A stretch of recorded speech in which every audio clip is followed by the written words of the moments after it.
And because this route's structured weird, we're at the halfway point. Hooray. More or less.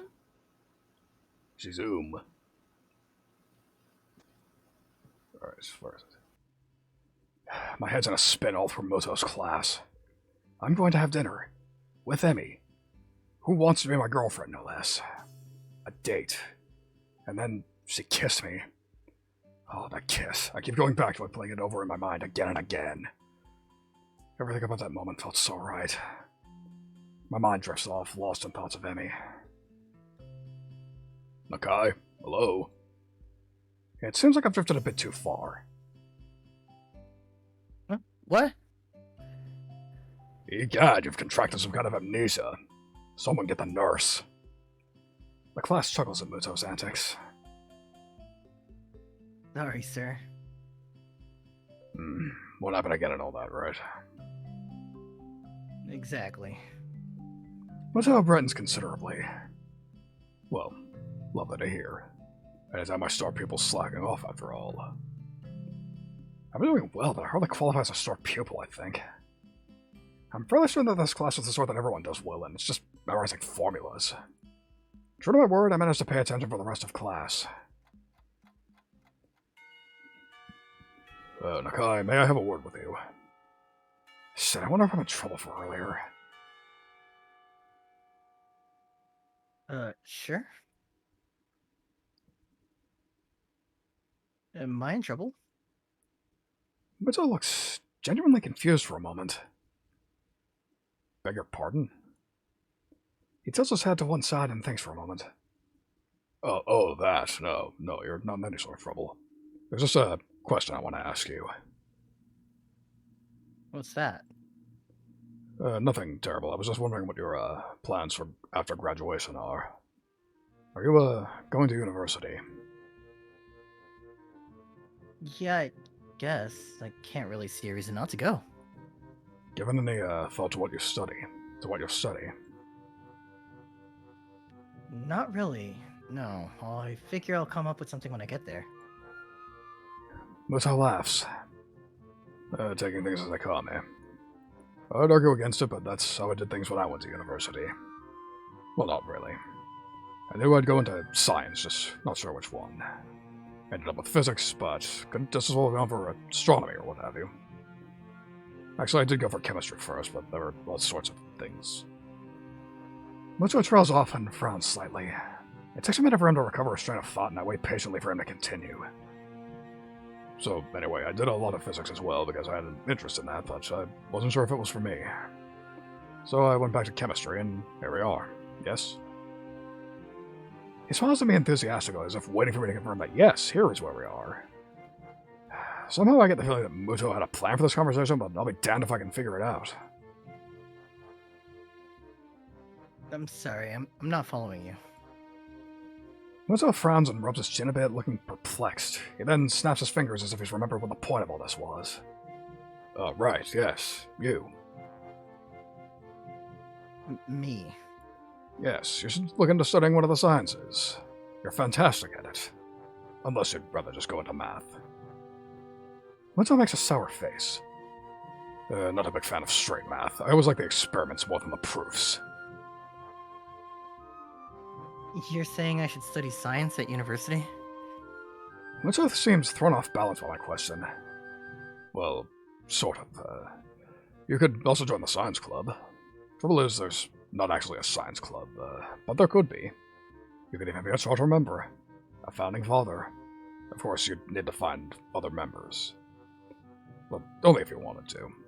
We could just start it up with the two of us. And, I can give you things to read and we can talk about them. And I could help you get ready for university and such as well. Wait. Muto rubs around in his briefcase and tosses me a book. Read that. If it's interesting, then we can talk about it. A Brief History of Time. I don't know if I actually want to read this, but Muto seems pretty excited about it. What's it about? Time, space, space-time, black holes and such. And it's not that dense, just to see if that sort of thing's interesting for you. You understand.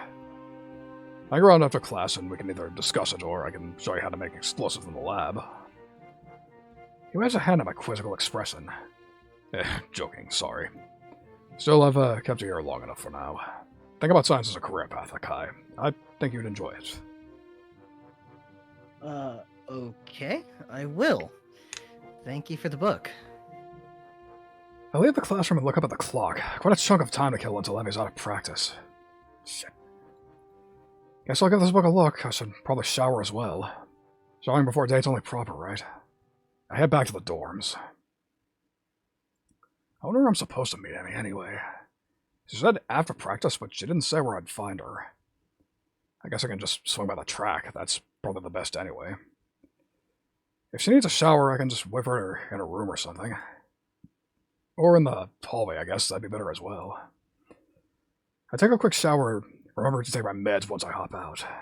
Now for a look at this book.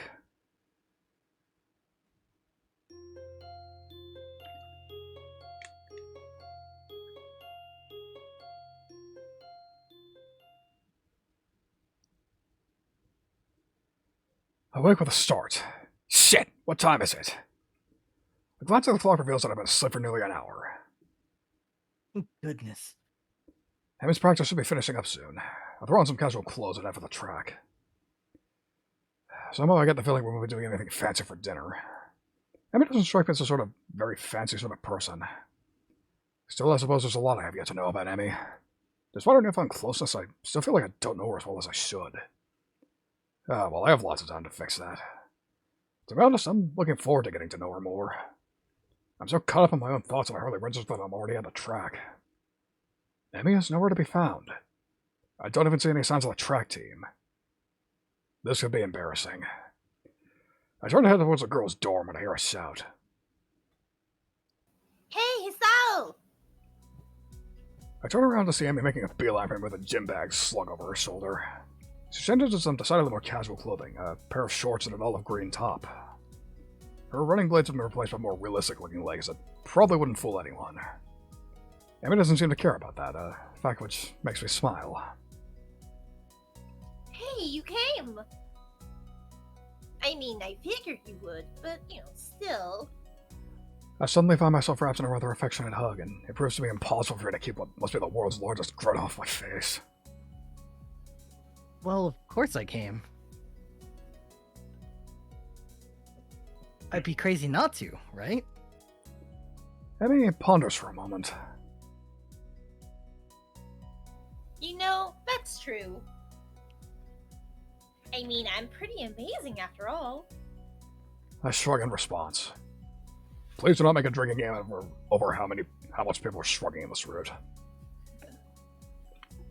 I'm already drunk. I certainly think so. It's an offhand remark, which is why I'm surprised to see that it seems to have caught Emmy by surprise. She blushes and smiles warmly at me before planting a kiss on my lips. Now it's my turn to be surprised. Emmy steps back, resting her weight on her back heel, looking pleased with herself. My brain mumbles for an appropriate response. I should compliment you more often. Emmy laughs and gives me a playful shove. Jerk. I throw an arm around Emmy's shoulders and I'm pleased with when she immediately leans into me as if we're the most natural thing in the world. So, where to? I'm not actually sure. Where do people go on dates around here anyway? That's a damn good question. I've got an idea. You've got no idea. I've got no idea. Damn it, Hisao! Why don't we just head down to the Aura Mart and grab something portable? Shout out to Aura. Emmy's face brightens at this idea. A picnic! I think you're onto something, Hisao.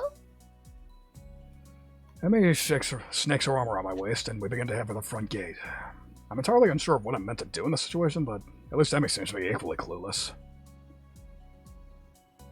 Despite the relaxing feeling of being with Emmy, I still can't help feeling a little tense. What if I do something wrong? I'd hate to make an ass out of myself.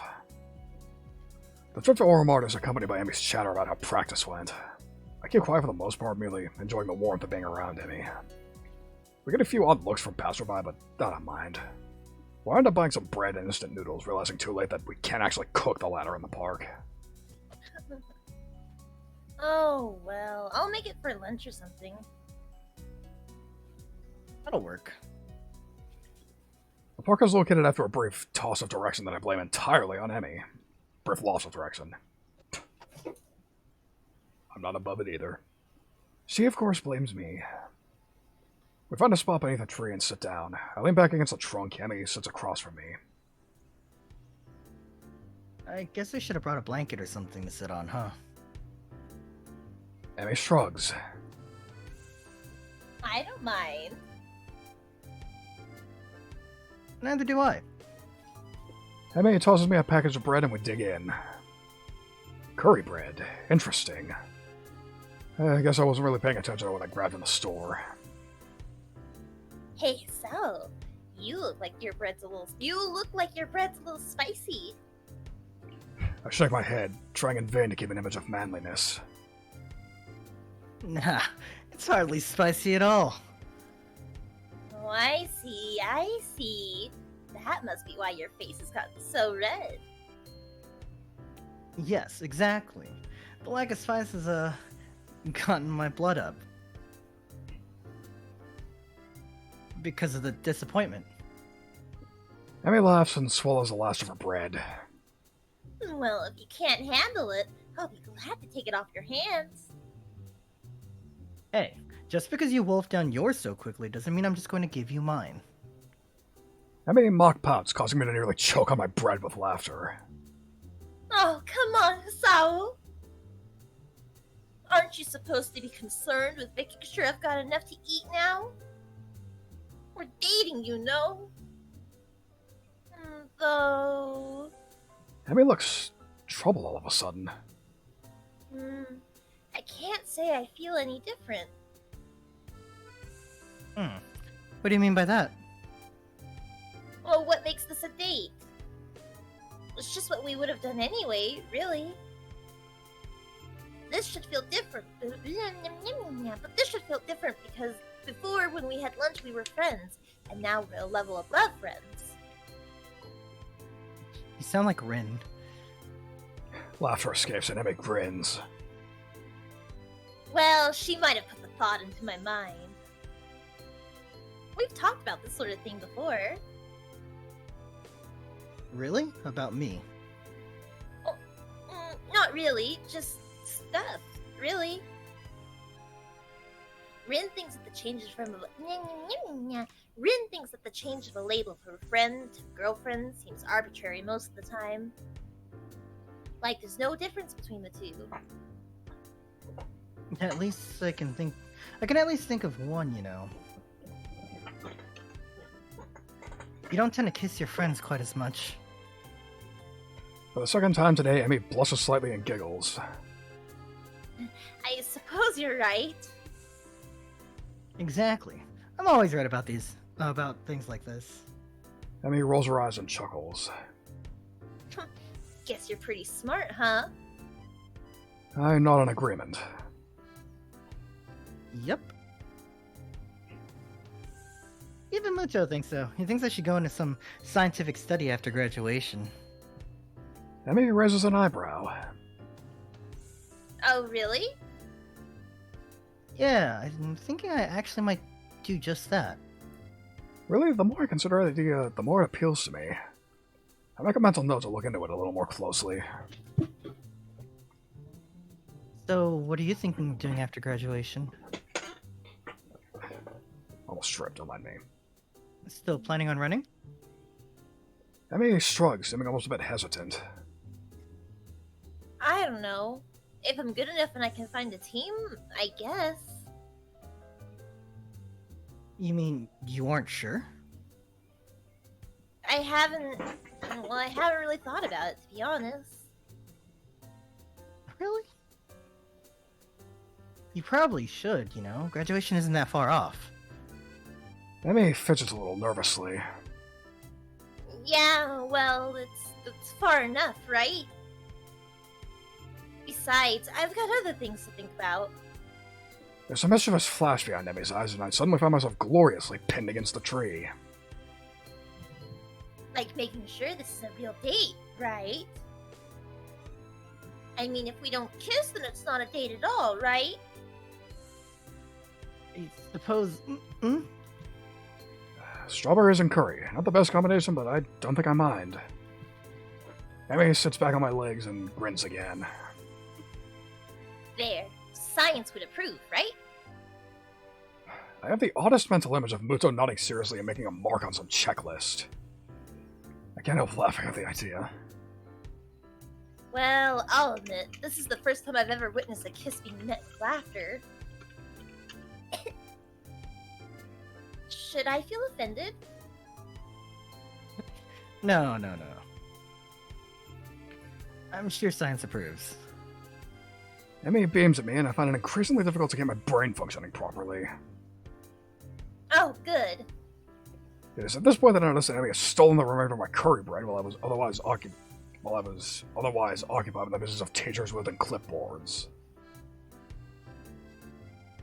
Hey! Emi tries to look innocent, but considering she just crammed the last bits of my bread into her mouth, it doesn't appear to be working. Huh? Oh, sorry. Couldn't resist. Nom, nom. Thief! A shrug from my companion is all I get in response. Stop shrugging so much, people. Use your feminine wiles on me. Okay, Kenji. I wasn't that hungry anyway, but I still feel that the point needed to be made. Emi seems confused by the phrase feminine wiles, but the understanding dawns on her features after a moment's thought. Wasn't anything of the sort. Shit, did I even read that line correctly? Yes, I did. You were laughing. Feminine wiles don't involve laughing. I guess I can't argue with this. That doesn't change your thievery. Emi laughs at my injured tone and gives me a playful shove.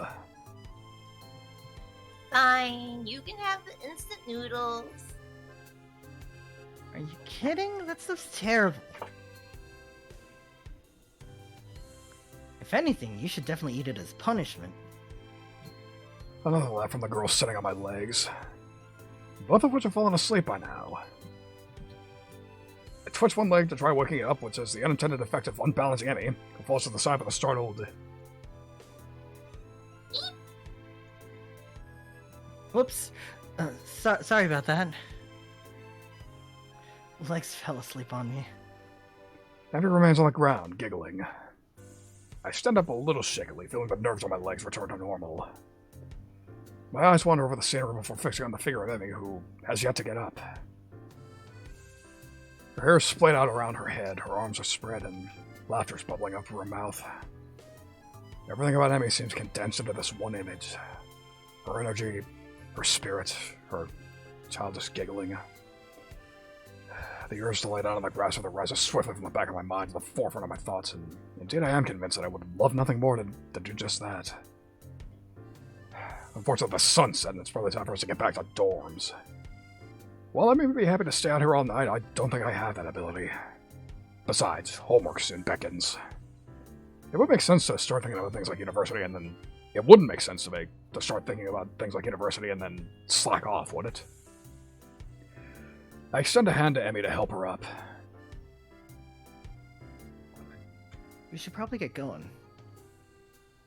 Emi makes a sour face. You're right. She grabs my proffered hand, and I pull her to her feet into a hug. This time I'm the one who kisses her, unable to resist having Emi against me. Seems a shame to leave, you know? Yeah, it does. But if we don't get back to school soon, we're probably gonna get in trouble. Emi pokes me in the ribs playfully. And you need to do your homework, I'm sure. Sadly, you're absolutely right. I throw my arm around her shoulders, and we make the trek back to school, accompanied by occasional bouts of laughter as our conversation jumps from subject to subject. Everything from running to school to the peculiar way that one of the cafeteria workers smells. All too soon we find ourselves outside of Maduro's dorm building. Well, I guess I'll be going then.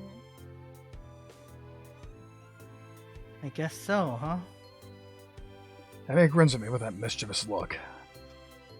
Are you gonna be able to survive without me? I laugh. I'm sure I'll manage. How terrible! Aren't you supposed to say something like, I'll be counting the seconds you are away? No, I don't think so. Emmy pulls me down into a quick goodbye kiss and steps back, looking unexpectedly shy. Thanks for dinner. I really had fun.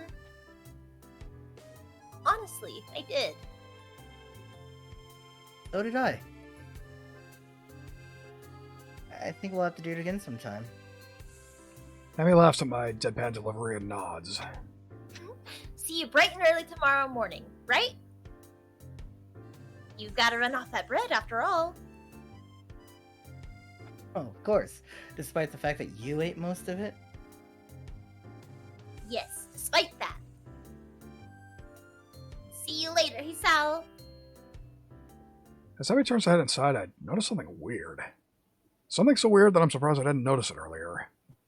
She's limping slightly, favoring the left leg. Hey, Emmy. Hmm? Is your leg okay? Emmy looks confused, or at least fakes confusion. Oh, what are you talking about? Your right leg. You're limping. There's the briefest flash of concern on Emmy's face. Either she didn't want me to know, or she didn't think I'd notice, or I prefer to think she just didn't realize it. Oh, that. She shrugs casually. Must have gotten knocked a little out of alignment during the picnic. No idea what have... No idea what would have caused that, of course. I think back to being pinned under the tree.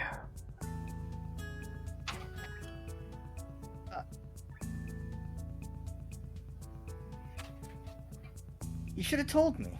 We could have stopped and fixed it, you know? Emmy waves a hand airily. Nah, it's not that big of a deal. Don't worry about it, okay, Sal? It's fine. Why do we get the feeling she's convincing herself as well as me? So once again, I leave it up to my cast. Ooh, I'm okay, I'm fine. My Okay. leg's okay. We're I forget, actually. Stuff. I I forget remember. how... Does this not like affect the thing? Yeah, no, Yeah, I don't think this one matters, but yeah, I was about to say, the choices don't matter until a little later in this act. Later, right? Well, as a good boyfriend, I'm gonna press the matter. Going full Phoenix Wright, I respect it. Mm-hmm. press everything. Yes. Are you absolutely sure? Hold it! You don't want to go ahead and adjust it before heading up the stairs. Take that! You could get hurt if you don't, right? I said it was fine, Hisao. Seriously, don't worry about it. I've got some experience in these matters, after all. Yeah, I suppose so. Emmy grins reassuringly. Honestly, Hisao, I appreciate the concern, but I really am okay. Now really, I need to get going. Your attempts to keep me around are doomed to fail. I'm sorry about to sneeze. Are doomed to fail. Bless you. Gesundheit. Of course. Just prolong the goodbye, I suppose. Another grin lights up Emmy's face. Good night, Hisao. Good night. Yeah, Hisao, you should have just princess carried her. As she limps inside, I find myself grateful that I'm going into science and not law. And also that she's okay despite her assurances she's fine. I think I can call this a successful first date. Hell, anything that ends with Emmy pinning me under a tree to kiss me can't be bad, can it? I head back to my room, mentally thank the gods that Kenji doesn't ambush me in the hallway, and get started on my homework. Yeah, we've given Hal enough work this route. Speaking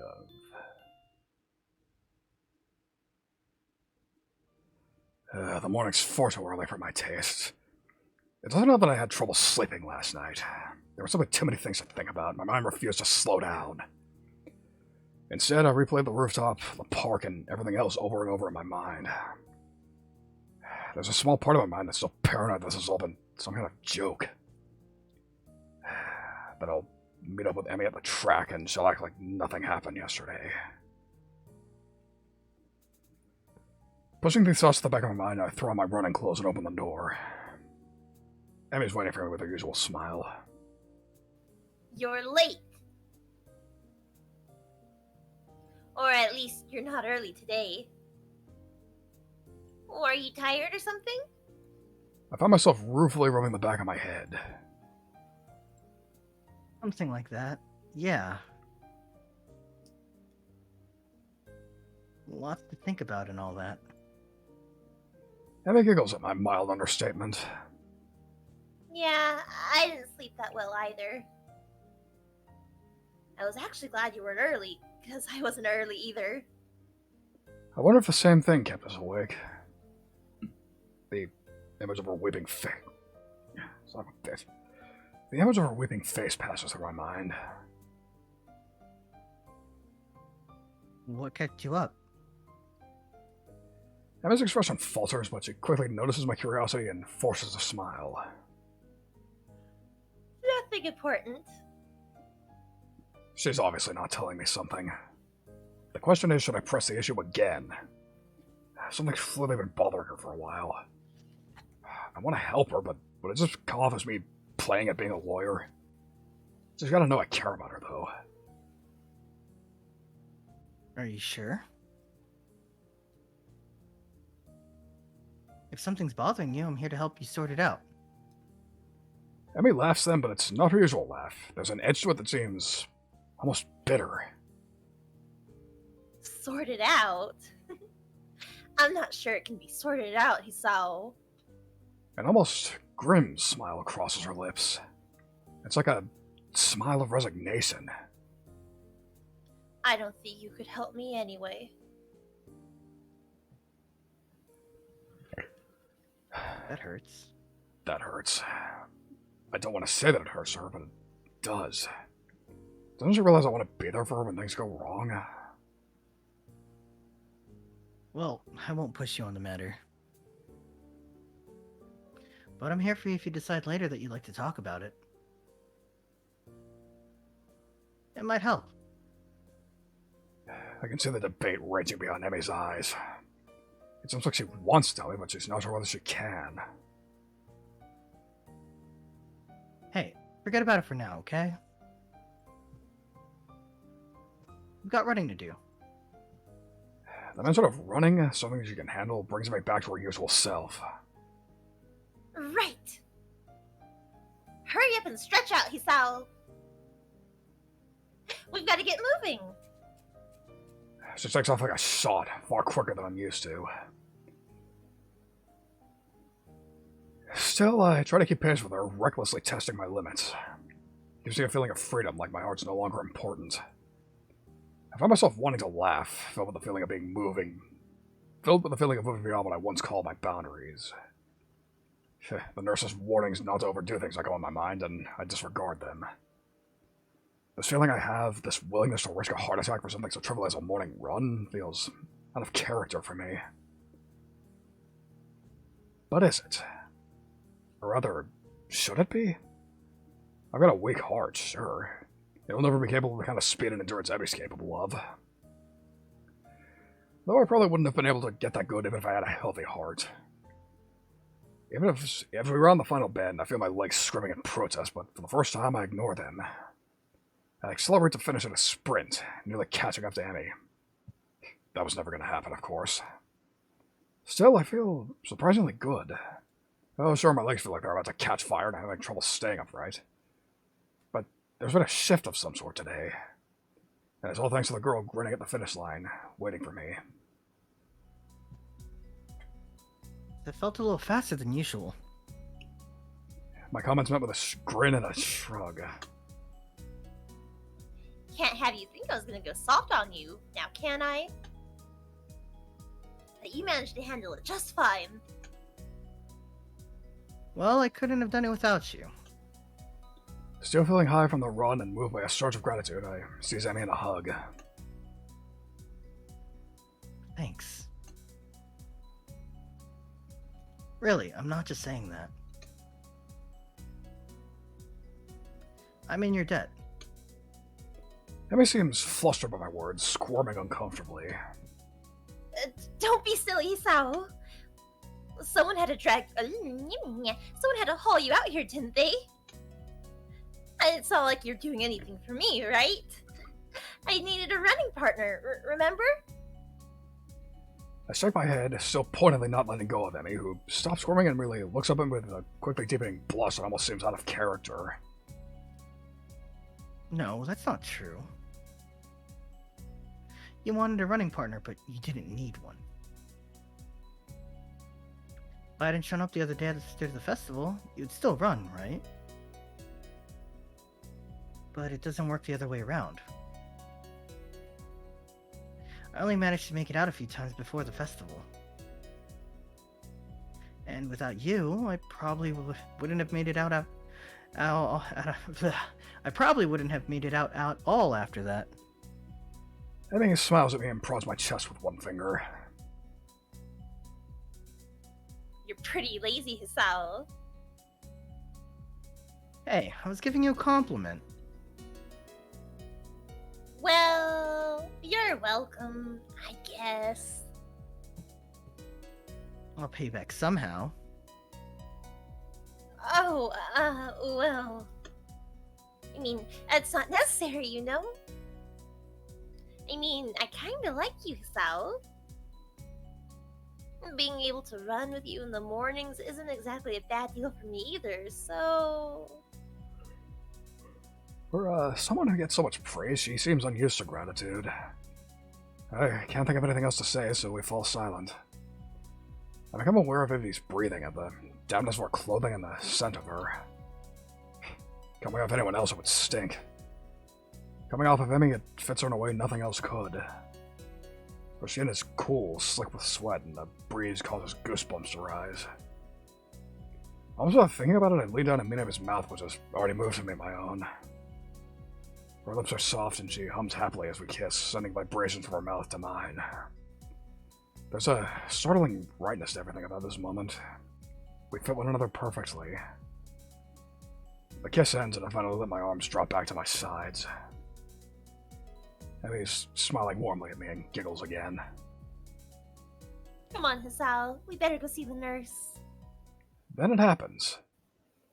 As she turns to begin walking, she gives out a tiny yelp and stumbles forward. Me. I leap to steady her and notice with some concern that she's favoring the same leg as last night.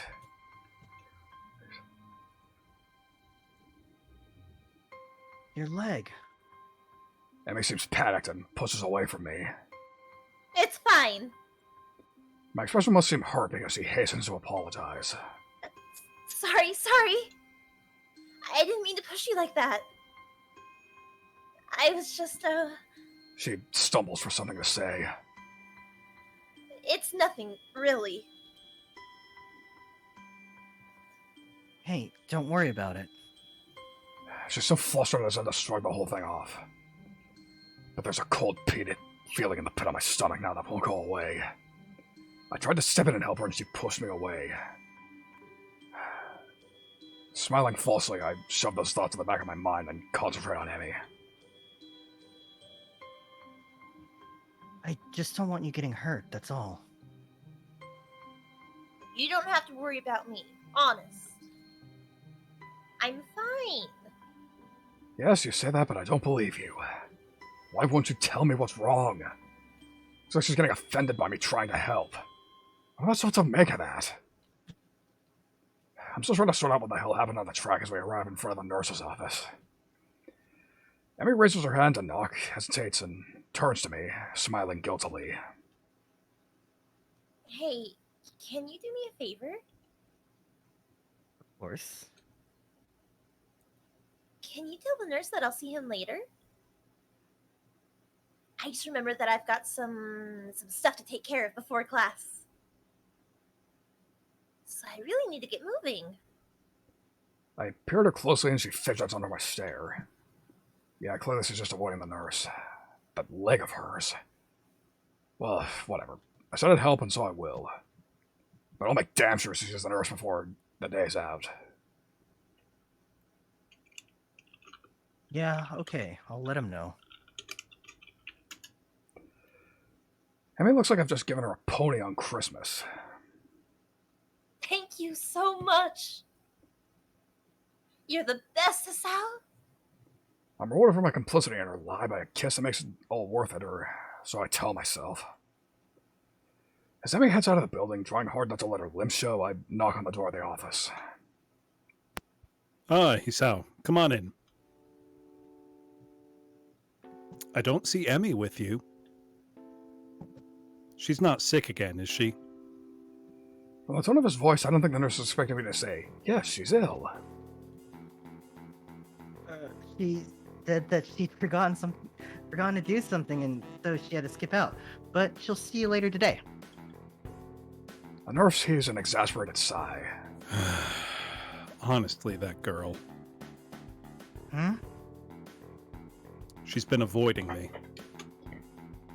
Yesterday she was in and out of here without even taking off her prosthetics. And now this. Well, at least it's not just me and Emmy doesn't want worrying. That's a comfort, I guess. Still, I feel like I should say something about her leg. I said I'd lie for her, but she really needs to see him. Now that she mentioned it, she's limping pretty badly today. And last night as well. The nurse's eyes narrow at the words last night. And what exactly were you two doing last night? We were, on a date. The nurse raises his eyebrows as if surprised. Really? Interesting. Huh? Oh, nothing. His gaze turns thoughtful and then he grins at me.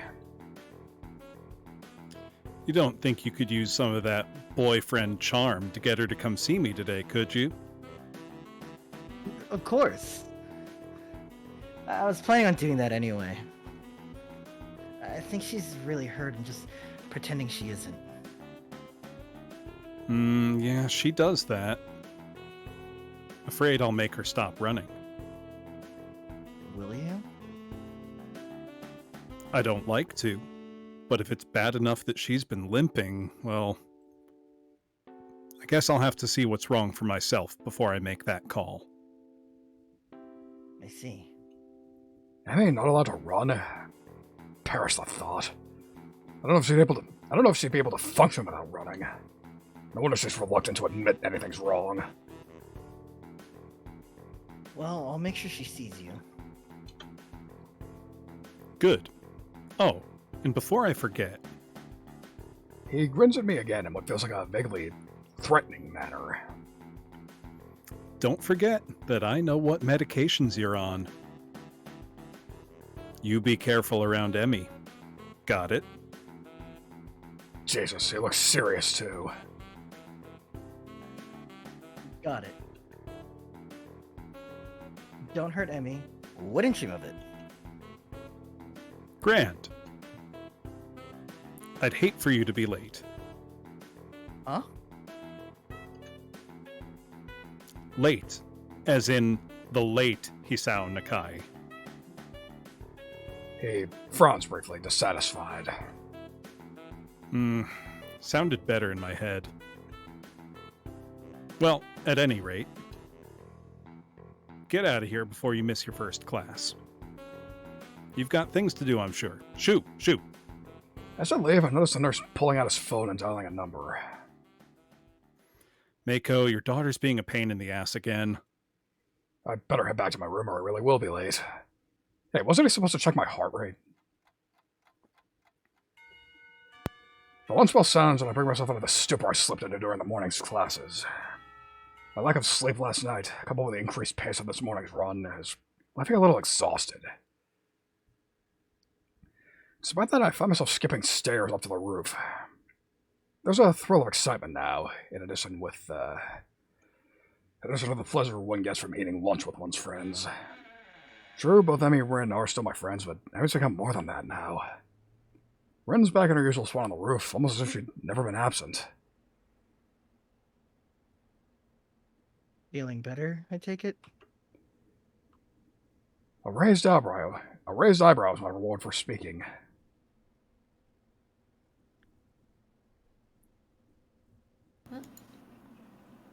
Better than what? Better than you felt yesterday? Rin gives my question some serious thought. I'm not sure. You saw nothing. I think I might have felt rather good for some of yesterday, but it's all fuzzy. And which cold medicine? Well, I was asleep, and that usually is pretty good. But I can't remember what it feels like to be asleep, because I'm not conscious for it. It's a real problem.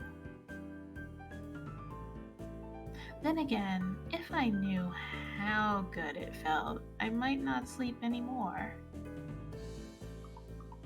But this way, I keep trying, so I guess that's how I can keep from being overtired.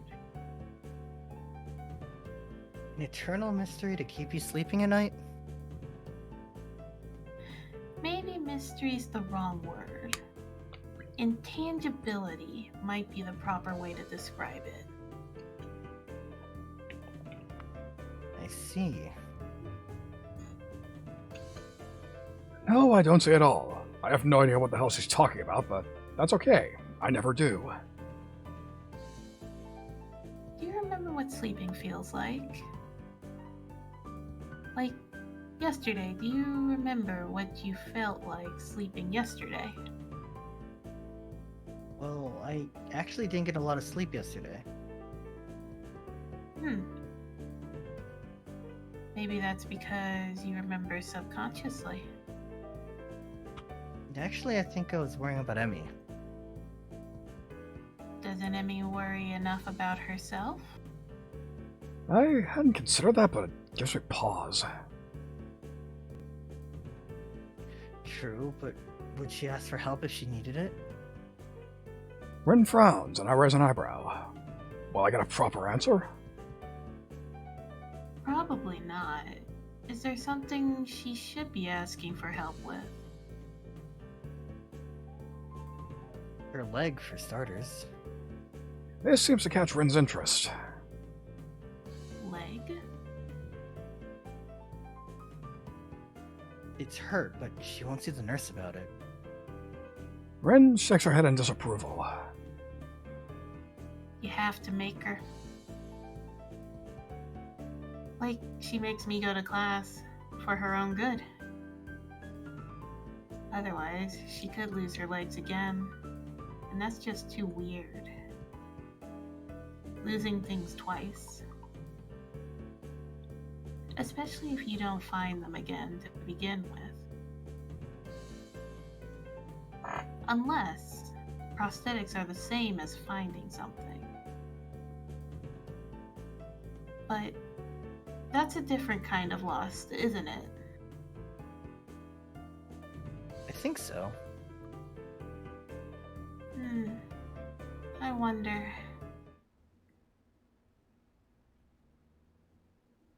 Wonder what? Emmy seems to have snuck up on Rin and I, though Rin doesn't seem especially surprised, which is itself unsurprising, I suppose. Rin manages to set herself up quite expertly, throwing her upper body forward and using her momentum to right herself.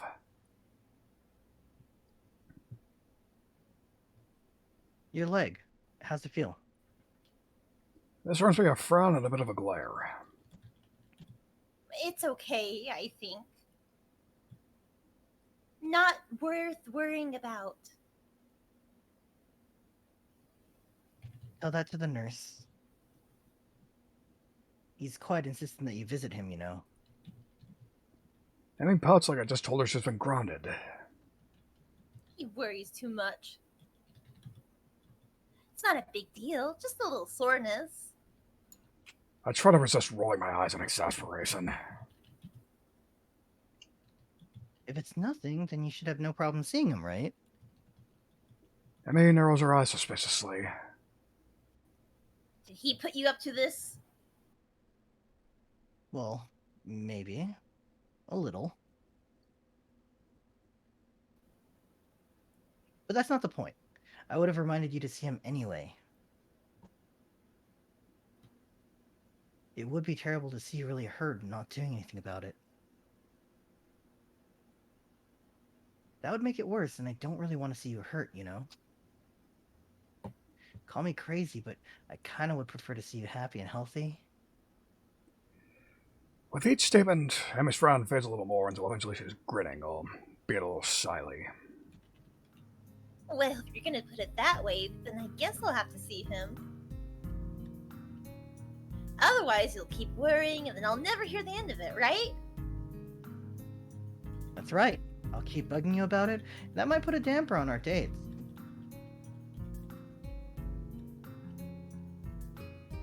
How's the food, Hisao? Talk to the nurse, Emmy.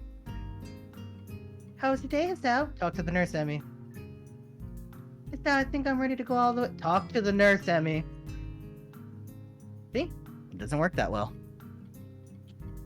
Your mic was getting a little fuzzy those last few lines, just FYI. Oh, sorry.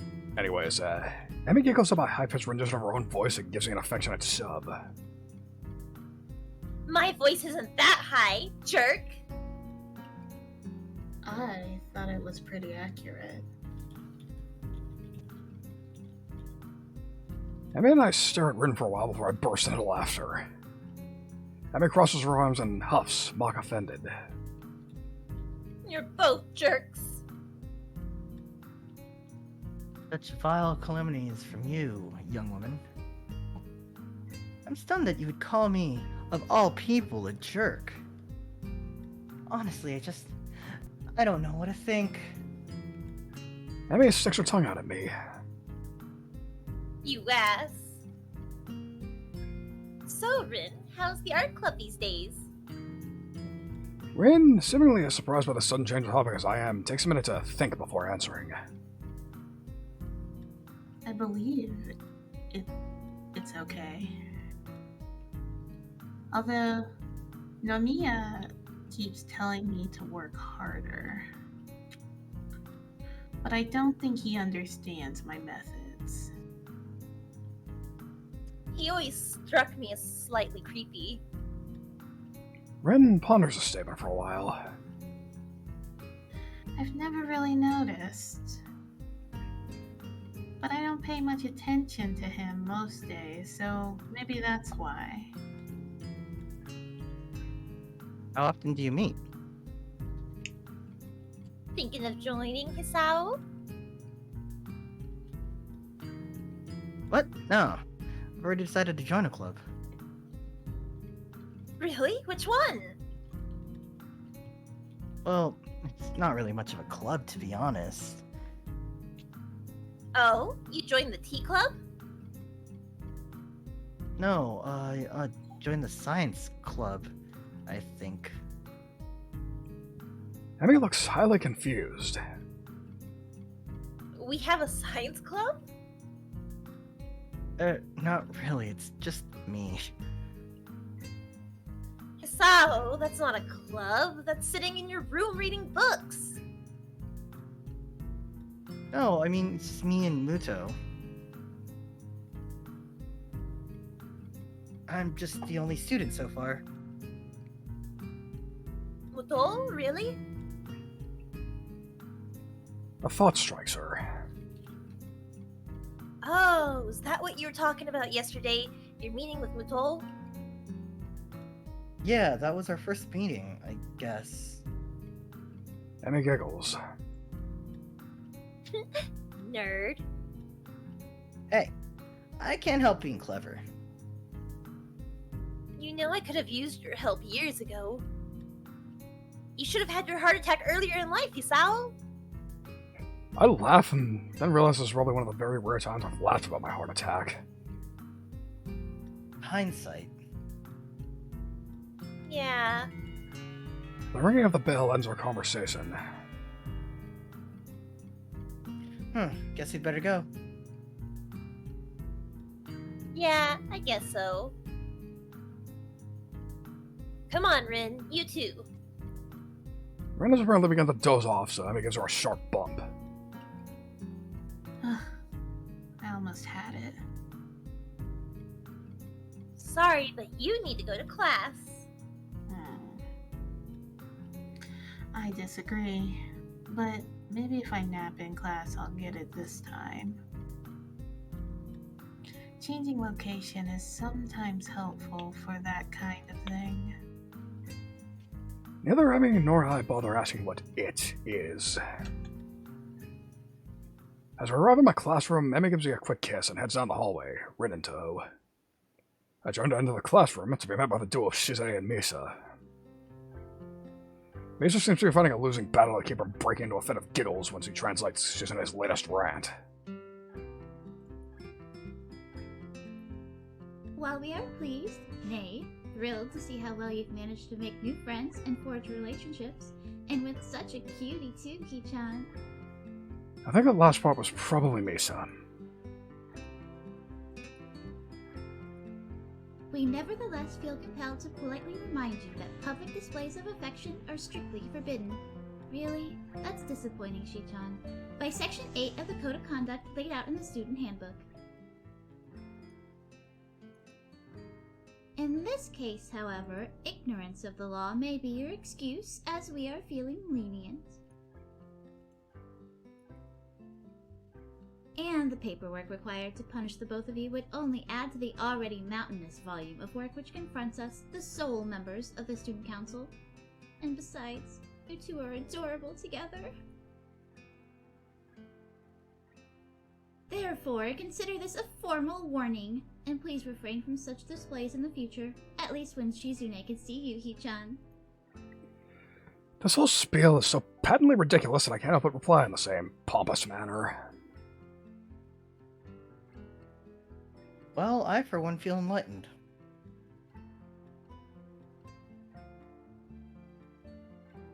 I apologize profusely for my rash actions, and will strive to contain my baser impulses, which, I fear, impel me towards such inappropriate displays of public affection.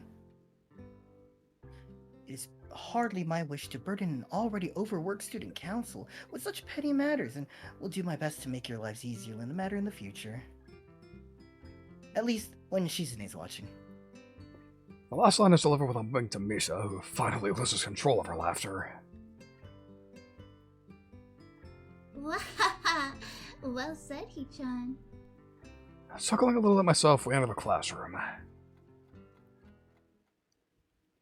Class is uneventful, and after the final bell rings, I find myself alone with Muto again. So, it looks like we've all assembled for the second meeting of the Science Club. Or, is it the first? What do you think? Should we count yesterday as a meeting? Well, we did form the club yesterday, didn't we? That seems like club business, so we can safely call her yesterday a meeting. Muto smiles in his usual stilted and awkward way. I wonder if the muscles in his face are just not shaped correctly to let him smile naturally. You really do have a knack for this, logical thought processes, that is. I guess so. A scientist speaks with authority, Hisao. The answer here is yes, I do. When the world wants to know how it works, we tell it, even if all we've got is a decent hypothesis. But we must sound certain anyways, because we're the authorities on the subject, right? He chuckles to go along with his awkward smile at his awkward joke. I'm doing my best not to grimace, but I don't think I'm being too successful. That's entirely false, of course. We know a lot, sure, but nobody's an expert on how the world works, if only because nobody can be sure. With no certainty, there are no experts. But we like to pretend sometimes. There's some things you can be certain of, right? Yes, but no. We know gravity's there, for example. To illustrate, Muto picks up a pencil and drops it. See? Still there, but it's good to check every once in a while. That's why you'll still see researchers mucking about with gravity. We're pretty sure we know how it works, but there's always a chance that something isn't how we think it is. So you check, and check, and check. That's science in a nutshell, Hisao. The whole time I've listened feeling rather spellbound. Muto seems to really be passionate about this stuff, I think. It's hard to tell sometimes. How the world works. How humans work. How the universe works. All these questions will be answered. And depending on what I go into, maybe I could even figure out what affects my heart. That said, I don't think they're a real priority for me. Besides, as we started discussing the book he gave me yesterday, I found myself more and more interested in that than my heart condition. Before I even realized it, an hour's gone by. Well, let's call this meeting over for now, okay? We'll have another meeting tomorrow, or the day after. He considers this for a moment. Call it the day after. I've got a lot of grading to do. Okay. See you then. As I exit the classroom, I realize that I don't really have anything to do tonight. I mean, I didn't make plans, so I guess I'll go to the library and be doing homework in my room anyway. The library always seems colder than the rest of the building. Probably to keep the books from getting damaged by excessive heat and humidity. Books are sturdy objects, but if you want to keep them in good condition, it takes a little effort. I've got several books that are so well worn the pages are barely clinging to the spine. It seems impossible for them to still be usable, but if you handle them with care. I make my way to the main desk where I spot Yuko busying herself with something or another. She smiles at me as I enter and waves.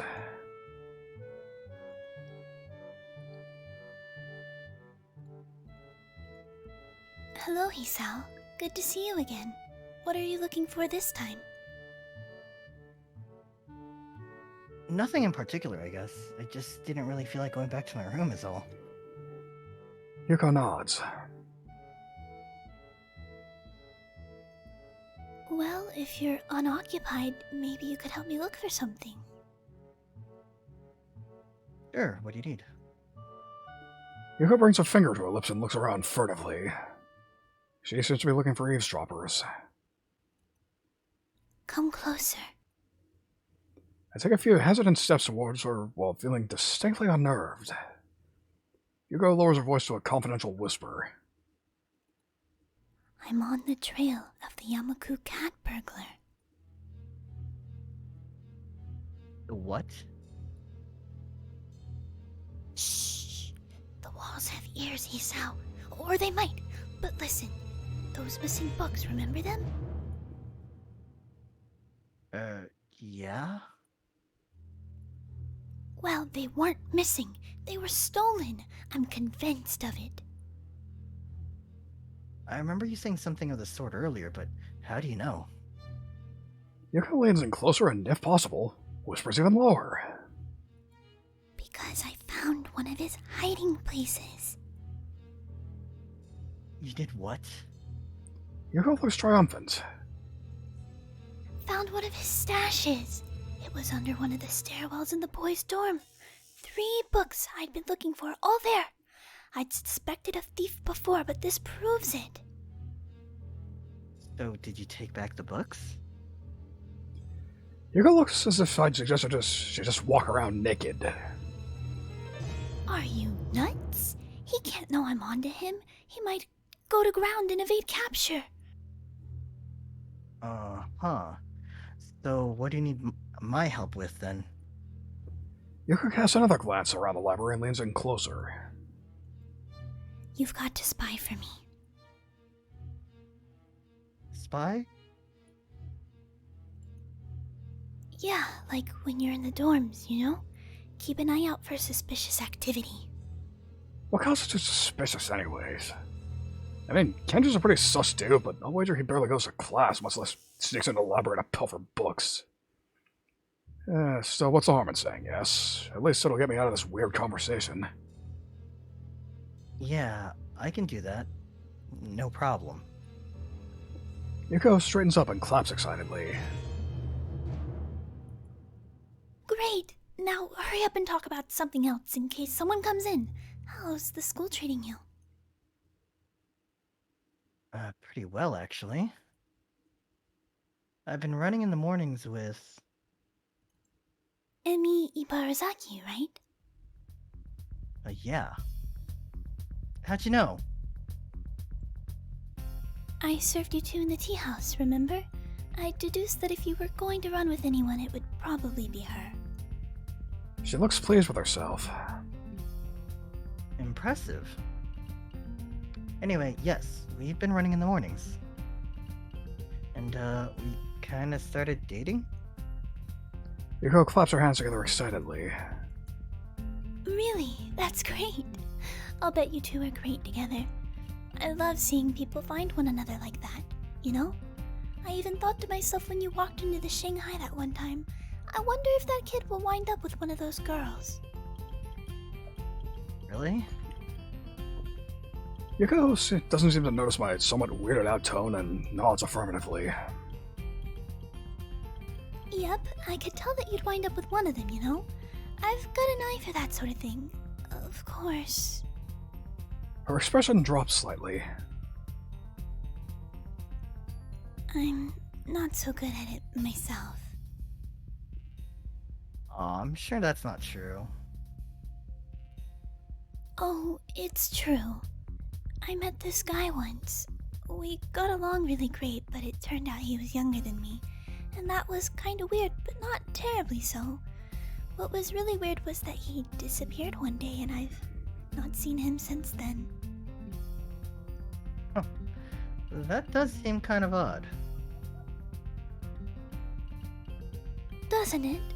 I hope it wasn't something I did. I feel compelled to reassure her. I'm sure it wasn't. I intend to try and calm her down further, but the both of us jump in surprise at the ringing suddenly coming from my pocket. Yuko sighs to steady herself as I pull the phone from my pocket. I feel a little sheepish for indirectly causing the incident.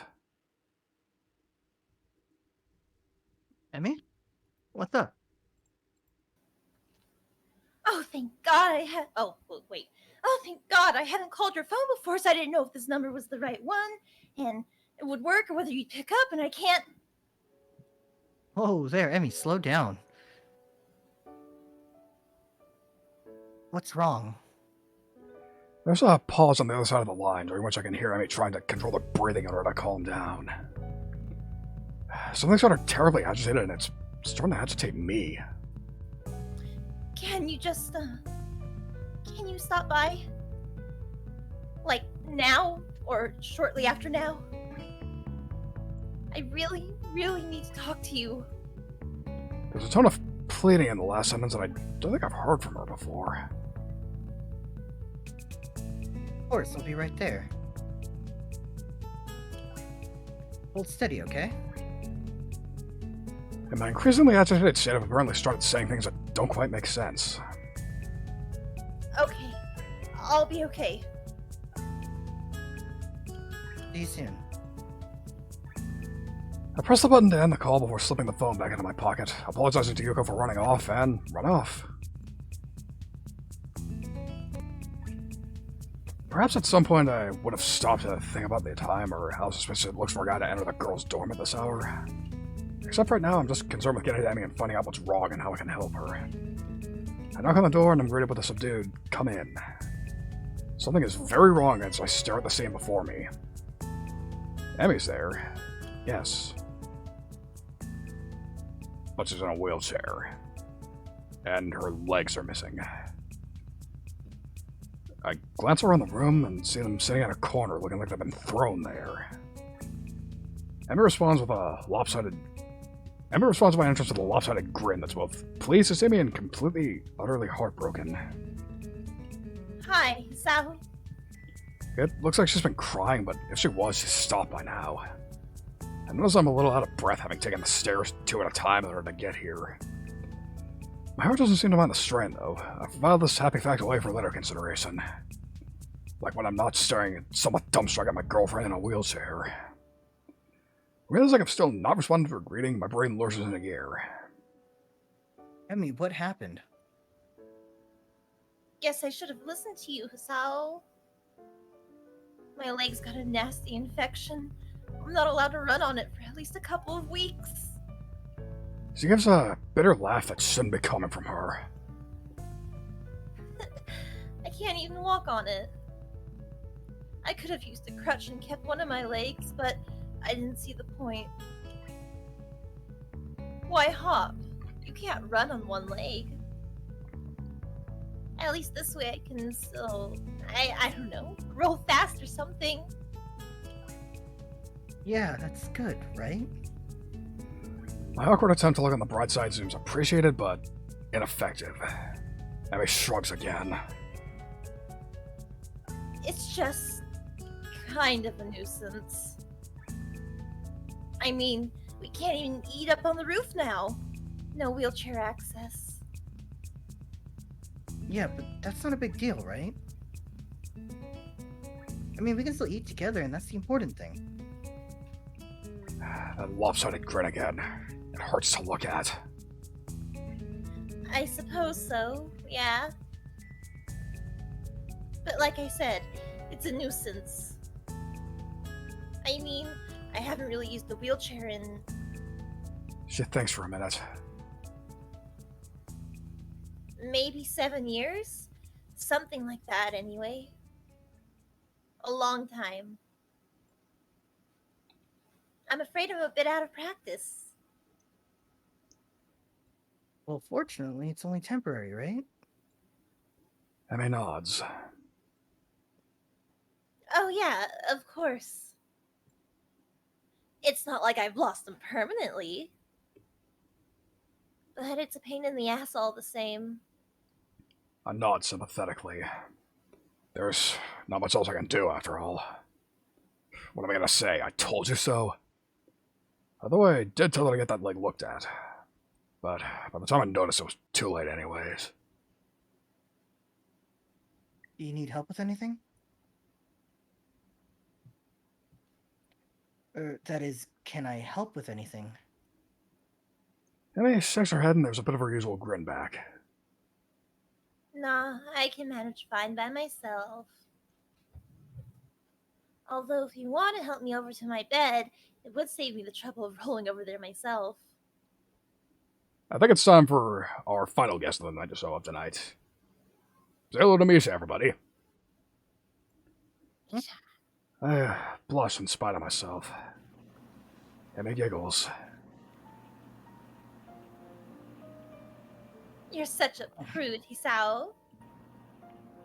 I'm not a prude. I just wouldn't want to take advantage of a young woman such as yourself. It's ungentlemanly. I wheel Emmy's chair to her bed and easily scoop her up and deposit her there. She quickly sorts herself out and sits on the side. She's actually a little heavier than it looks. I'd be an idiot to observe that aloud, of course. Man, you're kind of heavy. Oof. Emmy hits me with a pillow. Ass. Just saying is all. Must be all that running. At the mention of running, Emmy's grin falters slightly. Well, I guess I won't have to worry about that for a bit, huh?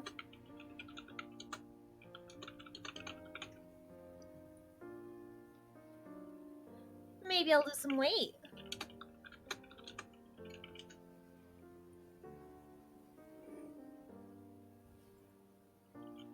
That's what you do to lose weight, right? Cease physical activity? I'm pretty sure that's what the nurse would recommend. Speaking of which, are you still going to be showing up in the mornings?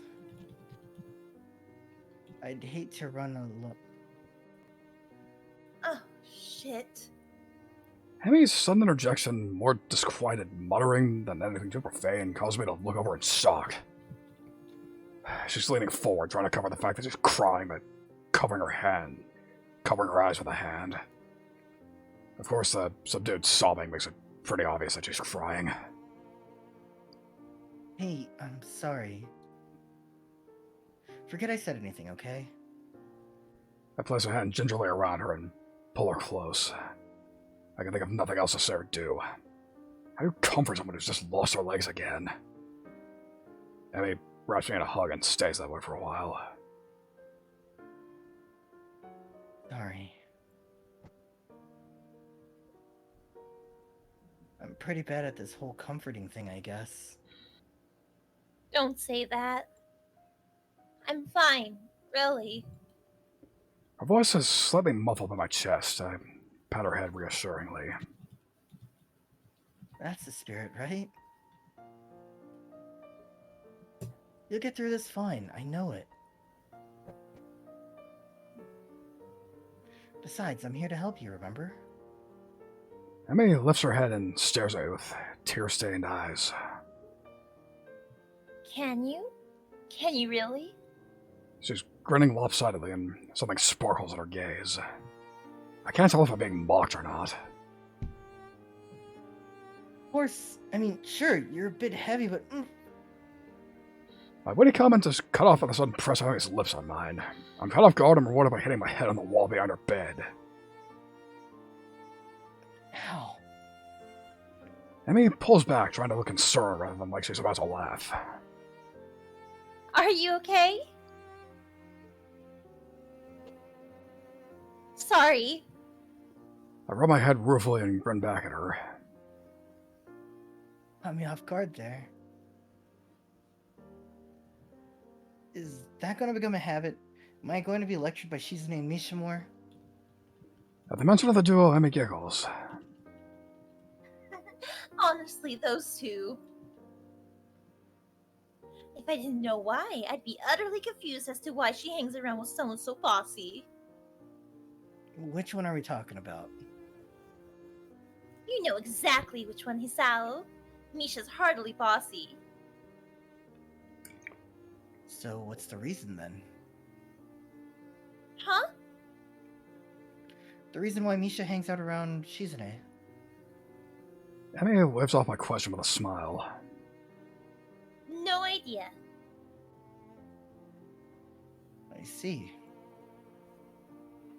Anyway, you seem to be forgetting the original question, don't you? Oh yeah, I guess I am. Wouldn't you mind giving a guy a little warning, would you? Otherwise I'm liable to wind up with a concussion. I emphasize the point by rubbing at the back of my head. Emmy giggles madly. You could just wear a helmet. Some kids here do, you know? Or I could just take revenge. I grab a pillow from beside me and whack Emmy over the head. Emmy topples off the bed and lands on the floor with a thump. Her arms promptly reappear on the bed and she manages to pull herself back up. She really has a surprising amount of strength in that little body.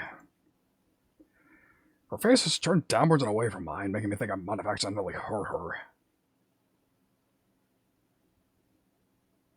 Emmy? You okay? You didn't hit your... A hand shoots up and grabs my collar. She pulls me with a sharp tug, her face now barely an inch away from mine as she grins cheekily. Emmy? She gives me a sharp headbutt, her forehead's making quite a loud thud.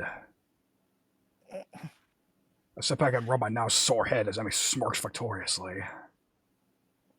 How's that for revenge? No fair.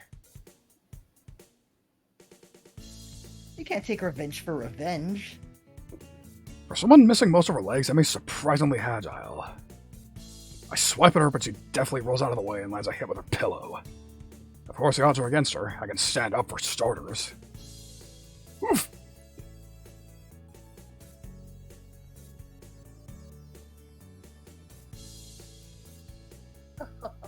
Guess I can't after all. Emmy seems to have effectively tripped me up and is now sitting firmly astride me as I lay on my back. I'm not even sure how she managed it. I win. Her eyes twinkle mischievously. I'm thoroughly defeated, and my girl has a fraction of my size at that.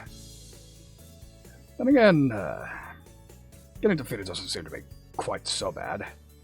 And maybe being positioned over my waist isn't something that I or my body can ignore too easily. I put my lips to speak, but Emmy's head darts towards me before I can get so much as a word out. I give no resistance as she presses her mouth down to mine, not that I'd want to. This is different somehow. I'm gonna go ahead and let you all. Yep. Not reading that shit. You can read that for yourself.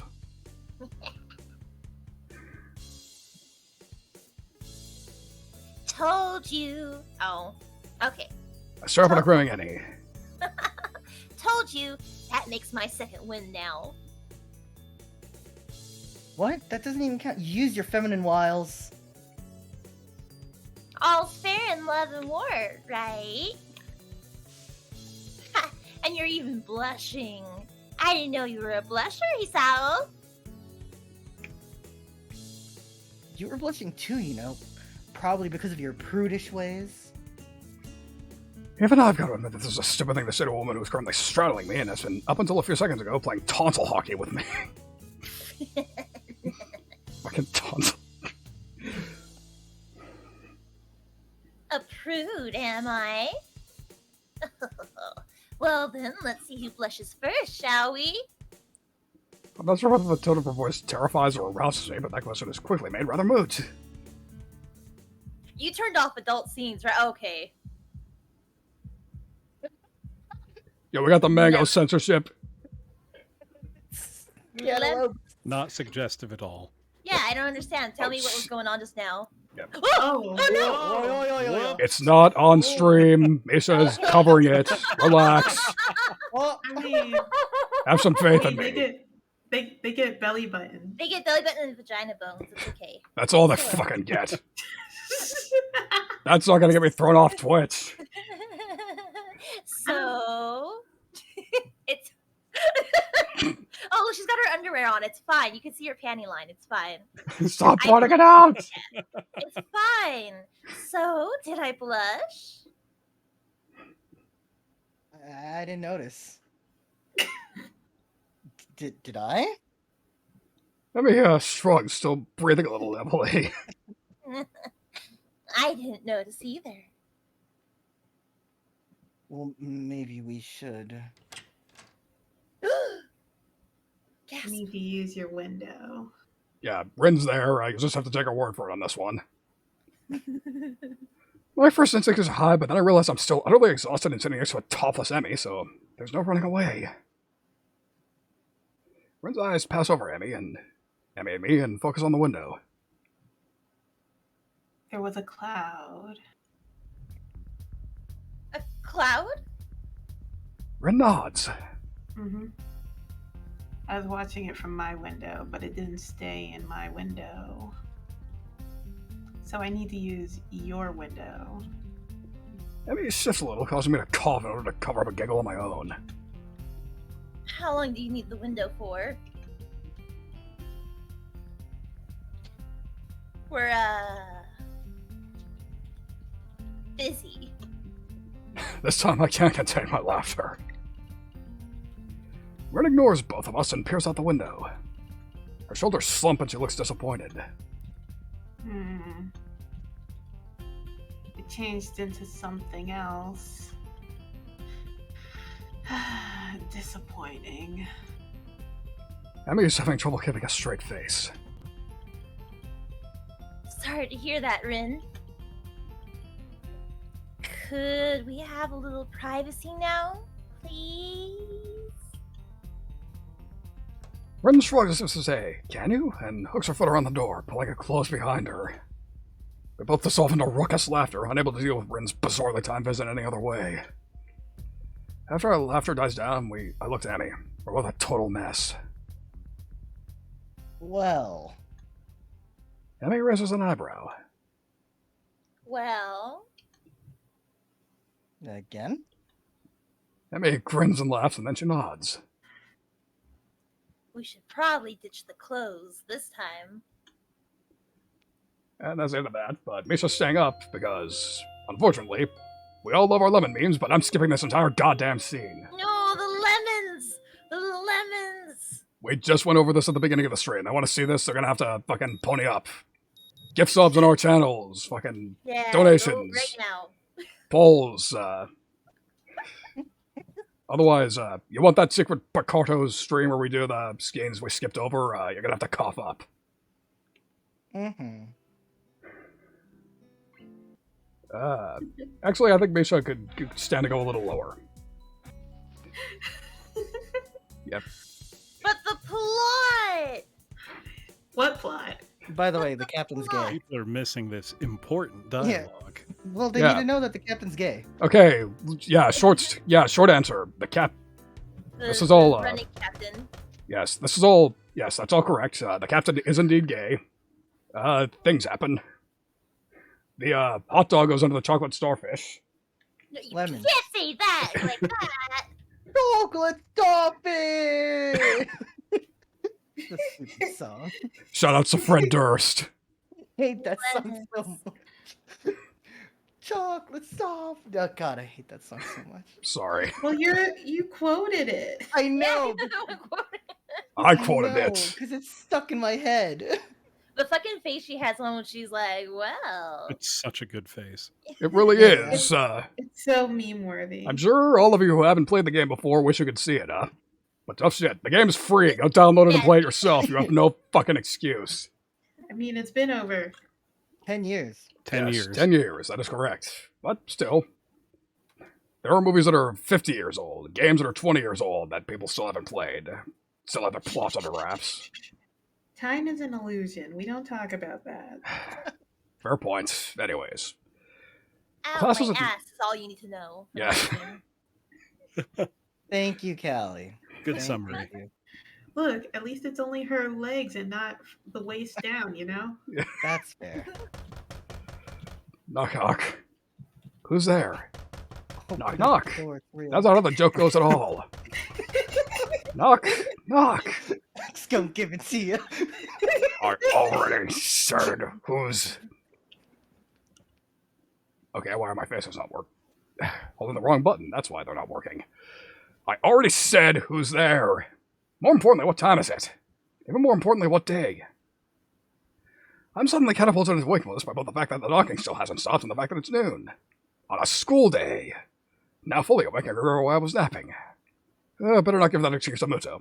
Sorry I wasn't in class. I was sticking it in my girlfriend's pooper and it tired me out. Yeah, that'll go over well. I wonder how long this knocking's gonna continue. I guess I had to answer the door. I'm strangely unsurprised to see Kenji on the other side. Though it appears Kenji's surprised to see me. What the hell are you doing here, man? Well, I was sleeping. Kenji nods an understanding. Knocked out. I see. I told you to be careful around the Ibarazaki chick, man. This is the sort of thing that happens when you are cautious. It makes an attempt to look at the back of my head.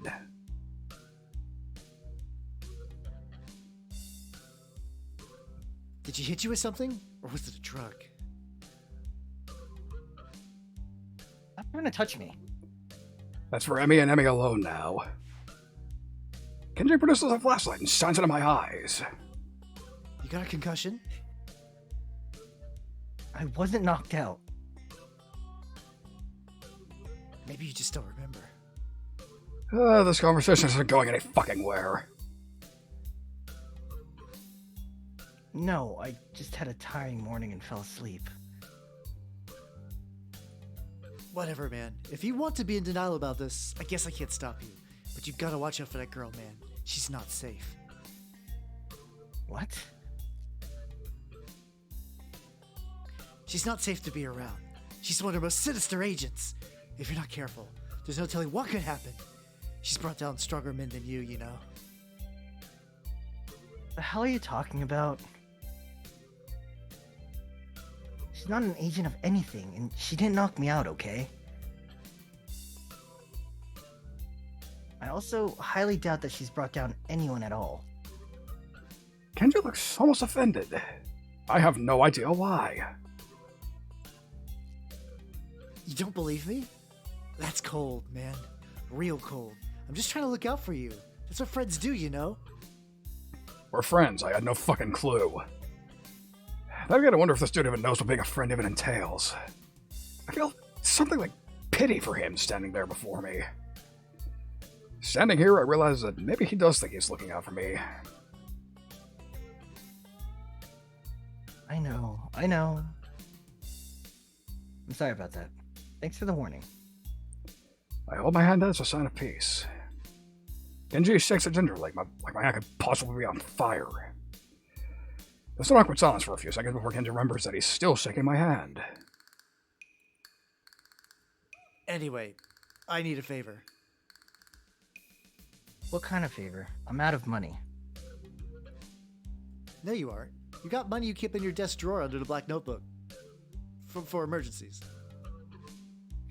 You ransack my room? That's not important. I don't need money anyways. This motherfucker adopts a very serious tone. I'm about to undertake a major op. It'll blow the whole conspiracy wide open if I'm right. But it's dangerous. So I need you to do something for me in case I don't come back. Sure, man. Anything. What the fuck is he planning on doing? Should I be telling someone about this? If I go missing, wait 3 days and then mail my journal off to the newspapers. It's hidden in my room under a false spot in one of my desk drawers. How do I get into your room? I don't have a key. Kenji looks at me like I'm crazy. So pick the lock. You know how to do that, right? It's an important skill to learn at a young age. Yeah, of course I know how. I'll be sure to, do that for you if you go missing. I do not want to read Kenji's journal. Either way, Kenji seems pretty happy that I've agreed to do this thing for him. Great, man. Great. I'll see you around. I got stuff to do. And he's gone, dousing down the hallway. Good riddance. He made it seem so final. As great as that would be, I hope I don't have to carry out his final wishes. Shaking my head, I close my door and walk back to my bed. Guess I should go to class if only to catch the last half of the day. But I've come this far without going to class today. I did want to read more of that Hawking book Muto lent me. I'm sure I'll understand. Knock knock. This time the noise jerks my attention away from my book. An experience not unlike being woken up. Who's there? Me! Aren't you glad? The voice is muffled through the door, but unmistakably Emmy's. I help up and open the door, smiling broadly. Hey, nice to see you again. Emmy grins back, staring up at me from her wheelchair. Yeah, you would have seen me earlier, but the damned elevator wasn't working. Had to wait for them to fix it. You'd think they could keep in better order, but no. I chuckle a bit at her vexed expression and invite her in. She wheels in easily, and with my help she hops onto my bed. There, much more comfortable than that stupid chair. A sigh of contentment hangs in the air, and for a minute we both just stare at one another. It's at this point that I notice the circles under Emmy's eyes. They're not that dark, but they definitely weren't there before. Before I can ask about them, Emmy fixes me with a mischievous stare. So, I couldn't help but notice you weren't at lunch today. In fact, I don't think I saw you at all. What happened, I fell asleep. I actually didn't wake up until lunch, and only then because Kenji woke me up. What had you so tired, Strenuous workout this morning. Slightly uncomfortable, too. Very stinky as well. Emmy caused a half-laughing, half-embarrassed noise. Remind me not to do that again. No problem. It wasn't exactly great for me either, to be honest. Well, we'll just avoid that from now on. Are you still sore? Emmy stares at me in disbelief. What? It's a legitimate question. Of all the questions I never thought I'd be asked, that's one of them. Well, I didn't ever expect to have to ask it, so we're even. Emmy laughs at this. I guess so, huh? Well, since you asked, yes, I'm still a little sore. I'm never doing that again. No arguments from here. A yawn escapes her and I raise an eyebrow. Tired? Emmy nods sleepily. Haven't slept well. Not sleeping well. I can tell that she didn't mean to tell me this either, because she gives a little start like she's just been caught lying and hastens to add, It's not a big deal, though. What's the trouble? Emmy shrugs and refuses to elaborate. Stressed over exams? Another shrug, but after a pause, Emmy nods hesitantly. Yeah, I guess. Actually, that's why I stopped by. She begins to look more and more miserable. Not so you'd notice, of course, but her eyes are on her lap, she's fidgeting, and her voice is quiet. We need to stop hanging out so much. Oh, why? Emmy takes a deep breath like she's been practicing this. Because you're too much fun to be around. And I can't concentrate when you're near me. With exams coming up soon, I just can't have that distraction. Otherwise, my grades will be pretty lousy, I'm afraid. I could help you study. She smiles at me, clearly unhappy with the situation. I'd love it if you could, but we wouldn't actually study, would we? I mean, even now, I'm trying to have a conversation with you, but I kind of just want to, not converse. Ah, so what are you doing on the bed? Overwhelmed by my rugged manliness? I understand. Snipe me, I was going to say something along that line. That earns me a grin at least. Emmy shakes her head. Idiot. Full of yourself. Well, I am pretty irresistible. More or less, I guess. So, that's the situation, Hisao.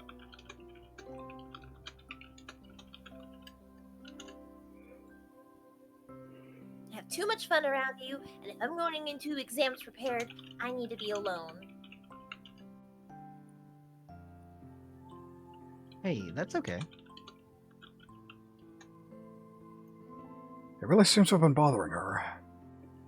Besides, it's only a couple of weeks. And we'll still see each other in the mornings and at lunch. We can just hang out at school, no problem. And after exams, we'll go on a date to celebrate their being over, okay?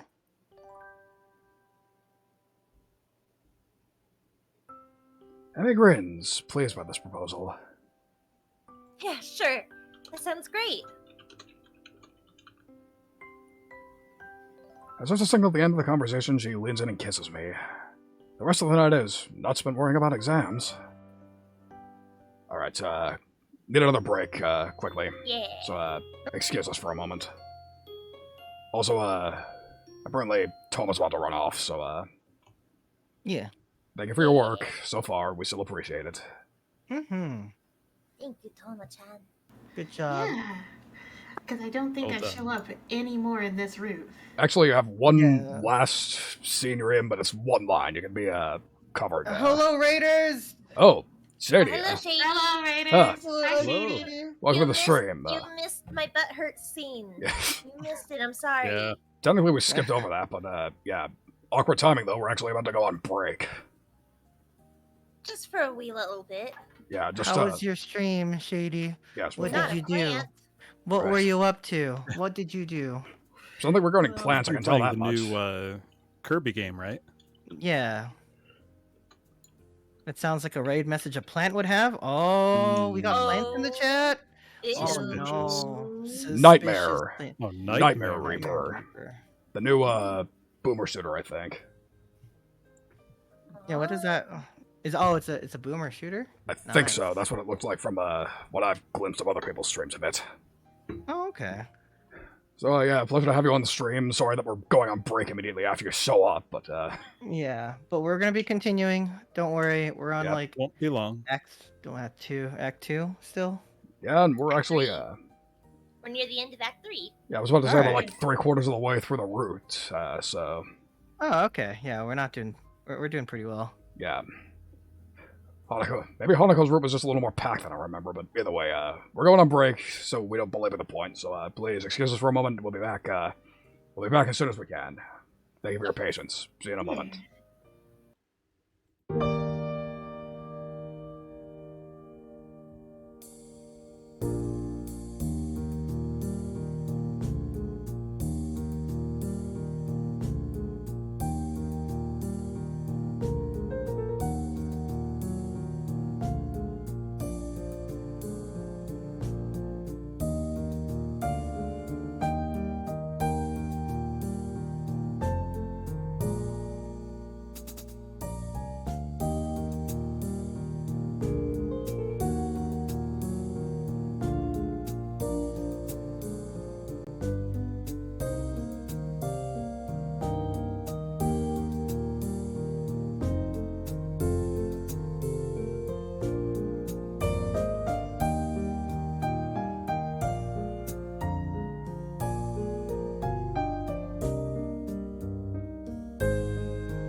Alright, pardon the interruption, we're back again. Pretty late in the route, actually. We're making good progress here. Anyways, I don't have the right voice for this. It's time for... Say hello to Emo Hisao, everybody. Me. Yep. It's weird how easily, I can keep from seeing one another after class now. Actually, I'd venture to say that it's vaguely disturbing. As easily as we come together, we seem to have split apart without much trouble. Well, I guess it's not exactly true. We'd both been pretty bummed after that last night together. And we got to see each other every morning for our runs. And just our runs, I might add.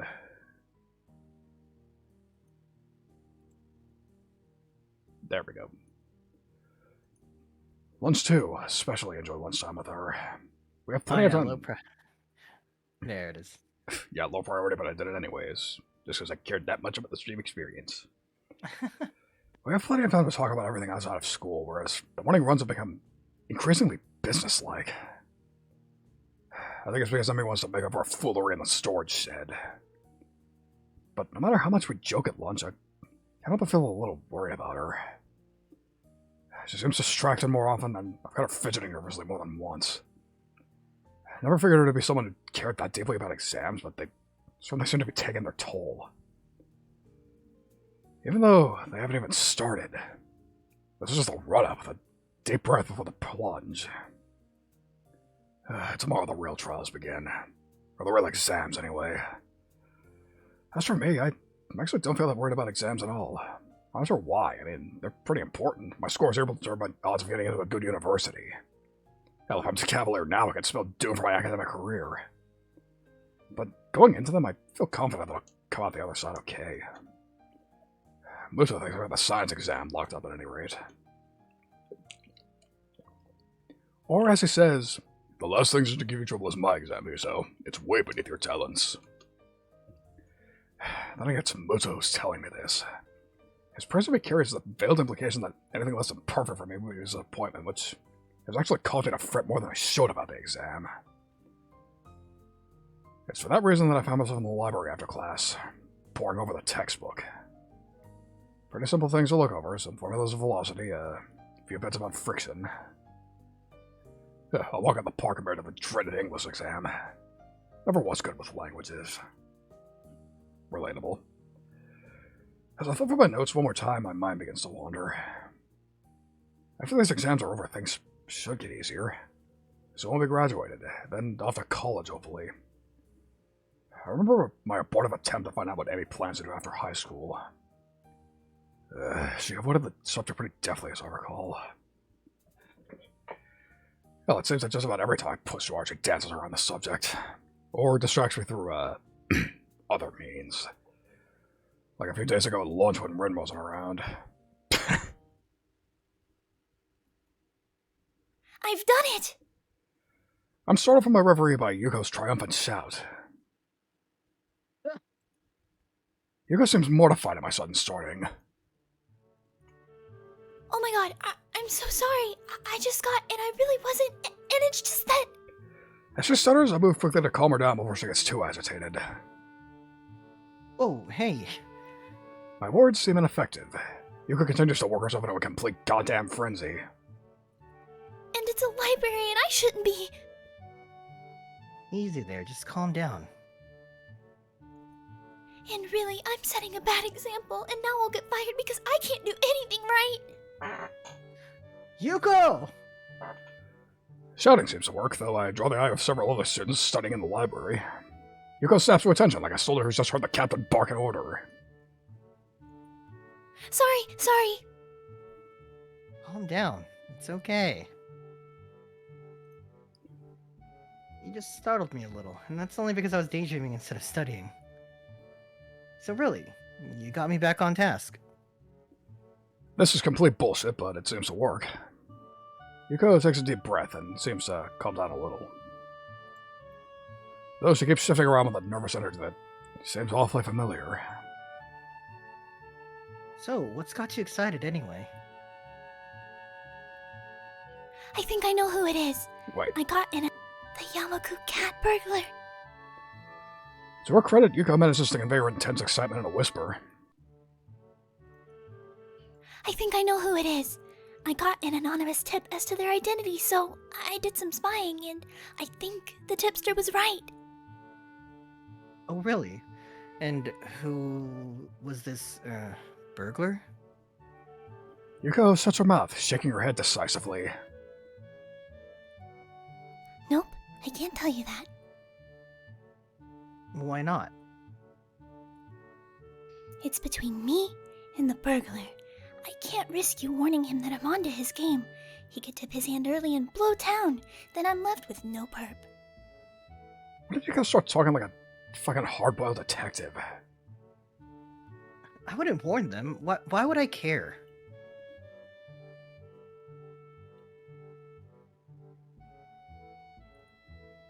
If you've got to ask that question, then you don't need to know.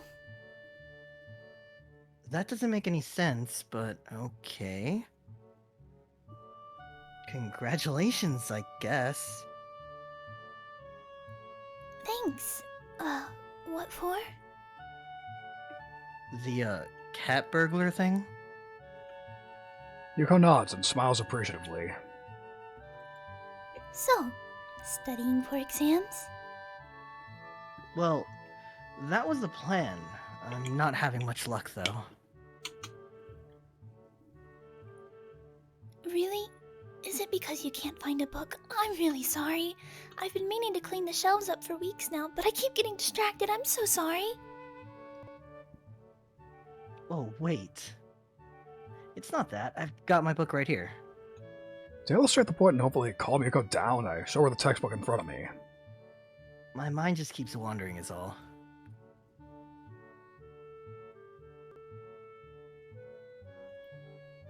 Is it because of the noise in here? I'm trying to be more strict about the noise levels, but I can't bring myself to yell at people.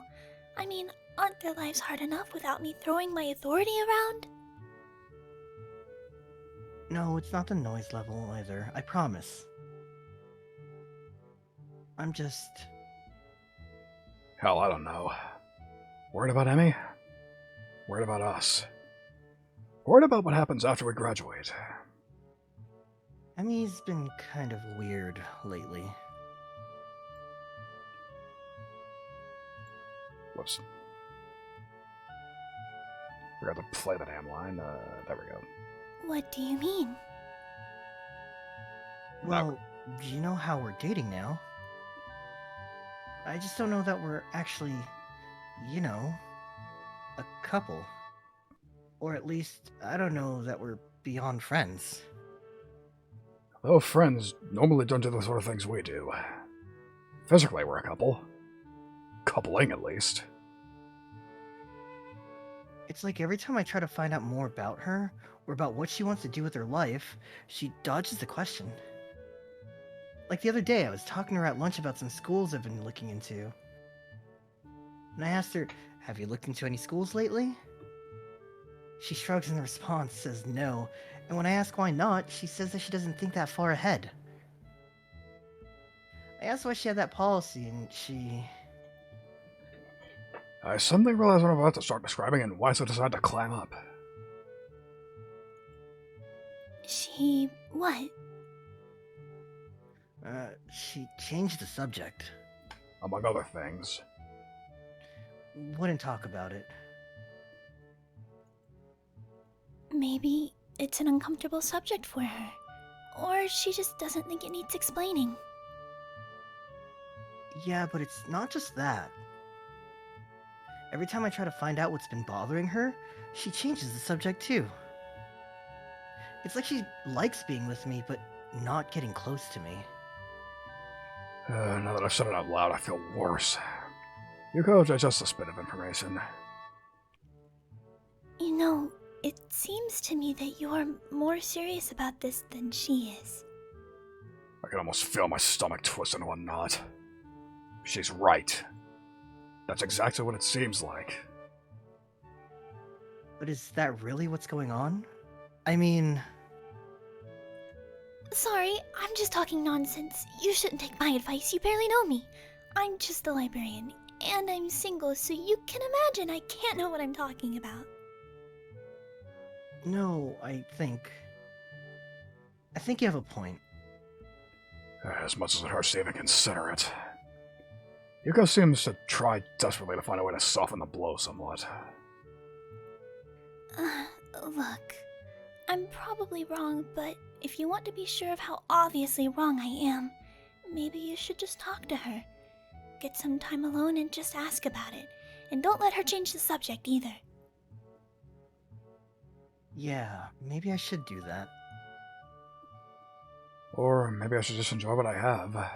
We have fun hanging out after all.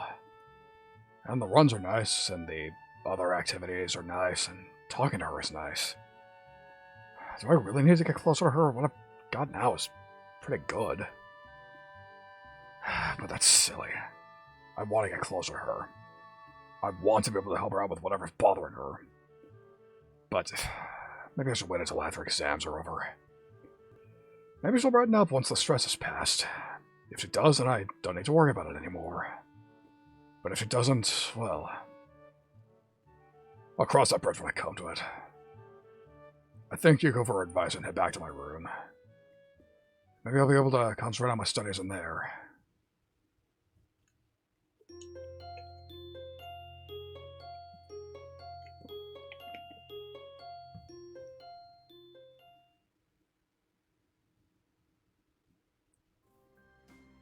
Yep, there we go. Phantom pain. I leave the room after finishing my final exam and breathe a sigh of relief. As I'd hoped, the exams weren't so bad. I managed to breeze through just about everything but the English final. And even that was acceptable. I wonder how Emmy did. Even more so, how she's doing. She looked terrible at lunch today. I mean, she was pretty happy to be out of her wheelchair, but she was so exhausted. Something's been wearing her down, and I'm starting to really doubt that it was just the exams. Should I confront her about this, though? My music is interrupted by a tap on the shoulder. Hey, Sal. Got a minute? Well, I need to stall for time, so fortunately, Yeah, I've got some time. Nowhere important to be or anything like that. Miso raises an eyebrow as if questioning my statement, then beckons me back into the classroom. I wanted to get some feedback from you, if I could. I know that this course isn't quite up to your level. Don't worry about it.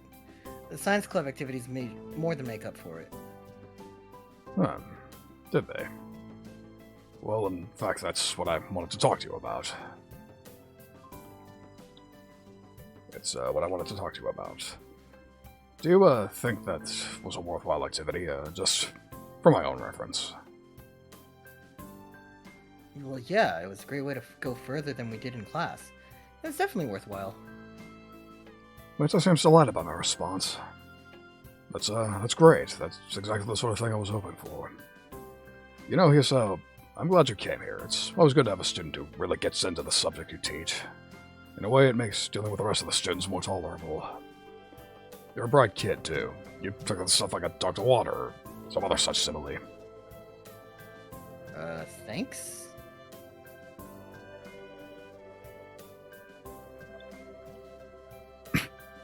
You're a great help, especially with that college stuff. There's one more thing, Hiso. A bit of advice from one scientist to another. What's that? What does a scientist do? Observe the world around him? Exactly. Good.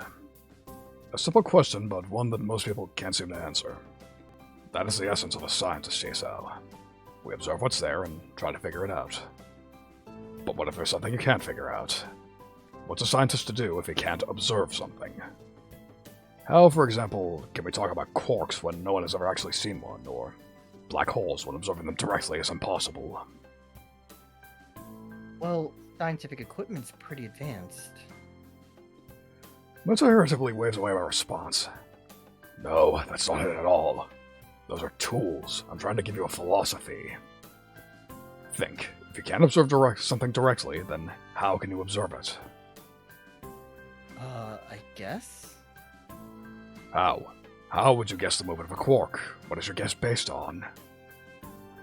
Of course. I should have thought of that earlier. The things it affects. Mitsuo claps his hands together excitedly and whoops.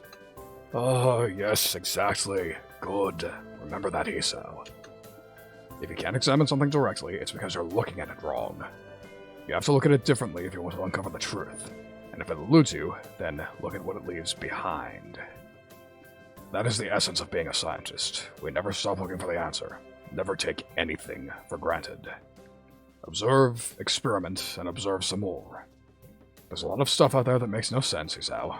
Your job is to get it to make sense. If nothing else, I hope you've learned that there. I think I can remember that. Mitsuo smiles, satisfied. Good. Now, go enjoy your time off. You've earned it. I leave the room feeling a little confused. What brought that on? Although, am I going about this thing with Emmy the wrong way? If she won't tell me, then can I go about it some other way? The question keeps spinning in my head even after I've made my way back to my room. What if she gets angry about it? Besides, what if it's nothing? If I go in and refuse to leave until she tells me what's wrong or something, won't that come off as clingy? I don't want to start a fight or anything over something like this. Maybe I should just drop the matter and see how she is tomorrow before I do anything. Would it be so bad to just let it go? It's not like we don't enjoy each other's company. But odd as it sounds, I really want to help her. I don't even know what with or if there's anything at all she needs help for. But I want to.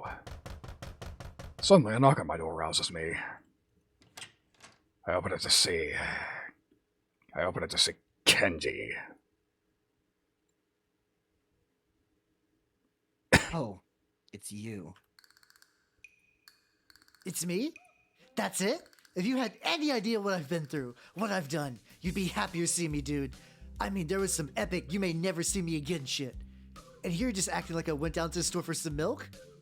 You're cold, man, Hisao. I really respect that. Thanks, I guess.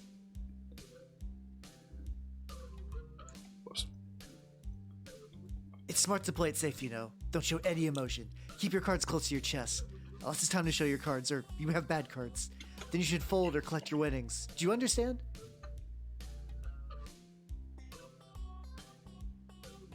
Yeah, that makes perfect sense. I take it the, mission went well? Whoa, awfully nosy of you, isn't it? You can't just go and say things like that. Things are at a delicate stage. One wrong move and bam! The invasion succeeds. I thought you were going to blow the conspiracy wide open.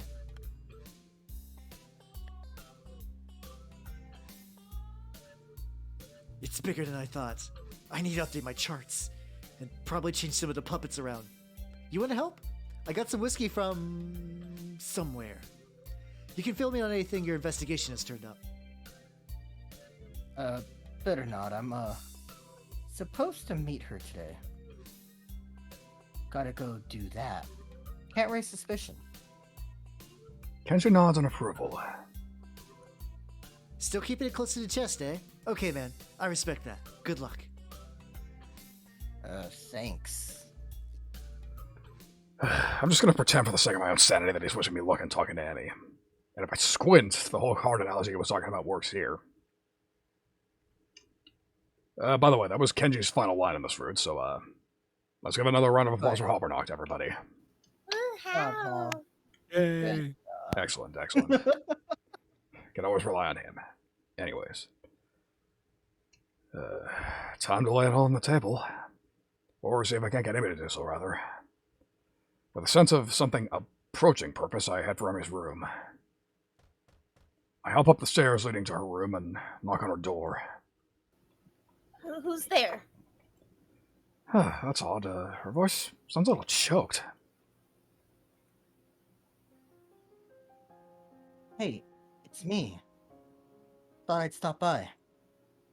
Hisao? Come on in.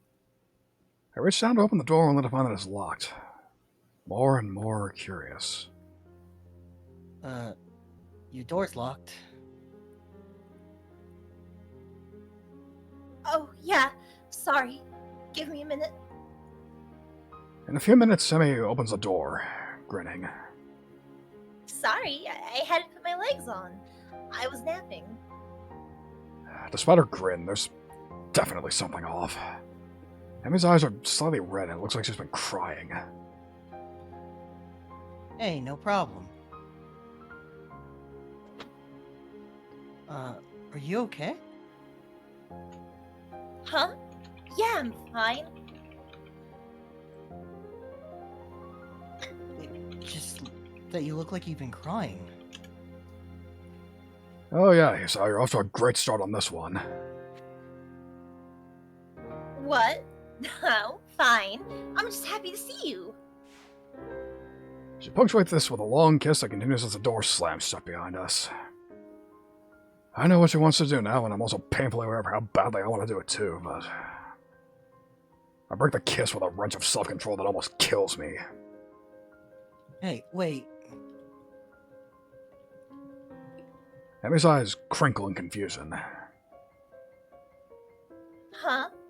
Wait for what? We need to talk. Isn't that supposed to be my line? And never a good thing to say? She has, got a point. It's usually the lead into a breakup. Or the prelude to a fight. Maybe it can be a good thing this time. That's the hope, anyway. Huh. Well, can we at least get onto the bed? It's my first day back on these things, and I'm still readjusting. Plus, the nurse said I should try to be on them less often, since running puts such a strain on them. Can't argue with that. It's a trap, we both know it, and we both don't care. Then again, it's awfully hard to get angry while in bed with the object of your affection, so maybe there's that motivation too. I set Emi's legs by the bedside and sit down next to her, throwing an arm around her shoulders. In silence, we just enjoy being able to be in this position again for a few minutes. Then, of course, I need to ruin it by opening my mouth. Look, I know that you've been having kind of a rough time of it lately. And I want to help you out. I thought it was just exams getting to you. But now I've come to your room and you've been crying, and that kills me. But I can't do anything if you won't talk to me about it. I told you, I'm fine. No, you aren't. It's obvious something's eating at you. You can tell me, you know. There's the slightest increase in tension in Emi's voice. Why is my saying I'm fine not good enough? You're concerned. I get that. That's cool. But I'm fine, and it's something that you need to worry about. Not sleeping and spacing out more than Rin doesn't strike me as being fine. I want to help. Uh-huh. Yeah, I don't like seeing you like this. I want you to be happy, you know? I get the feeling that came out wrong because Emi fixes me with an icy stare. So you want to fix me, Hisao? She's definitely getting angry now. Want to swoop in on your white charger and save the day? Stop the nightmares, the phantom limb pains? Restore what's lost? Her voice catches in her throat and the tears start to flow. Well, you can't. Nobody can. Nobody will. I'm so stunned by your sudden verbal assault that I remain quiet. Neither of us says anything for a while. I'm surprised the enemy tightens her grip on me rather than pushing me away. After a deep breath, she starts talking again. Look, I'm sorry. I just, there's these nightmares about the accident. The fucking accident, I should have known. It took her legs after all, but it never comes up, of course. And I usually deal with them fine, because I can run. Running clears my head like nothing else. I don't have to worry about anything while I'm running. I just concentrate on breathing, on the rhythm of things. It's easier that way. Life's easier that way. Just keep moving forward, you know? Nothing else matters, just getting around the next curve. And then it's the next curve, and the next, until I can't get any more, or think anymore, or do anything but slow down and walk until I catch my breath again. After something like that, nothing else matters. But I've been stuck in that goddamn wheelchair for too long, so no outlet. Today's just kind of boiled over a little. You could have talked to me about it, you know? You didn't have to go it alone. Emmy smiles sadly like she's trying to explain to a child that all fire burns. Yeah, I did. And I do. But why? Why do you have to keep going through this alone? Why can't you just trust me enough to let me help you? That smile again. Emmy leans in and kisses me on my cheek, an almost motherly gesture. She leaves her mouth close to my ear as she confesses this one thing to me. Because, Hisao, I already had everything I knew ripped away from me once. I don't know what I'd do if it happened again. She pauses as if uncertain as to whether or not she should continue. I can feel a violent churning in my gut. She continues. So I can't rely on you. Or the nurse. Or anyone else. Just me. And that's how it's gotta be. Having delivered that short speech, she looks down and covers her mouth with the back of her hand. The conversation's clearly over. I search for something to say, but I can't think of anything.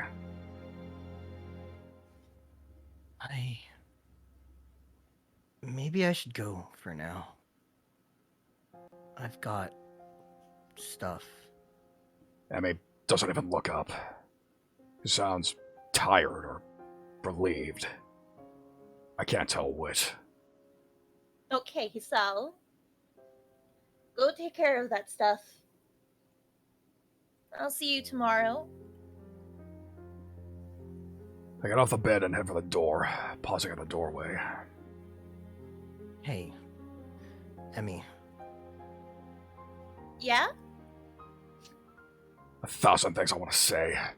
I'm too mixed up to say any of them, though. After admitting that she'll never let me close, I feel like my world's just been ripped out from me.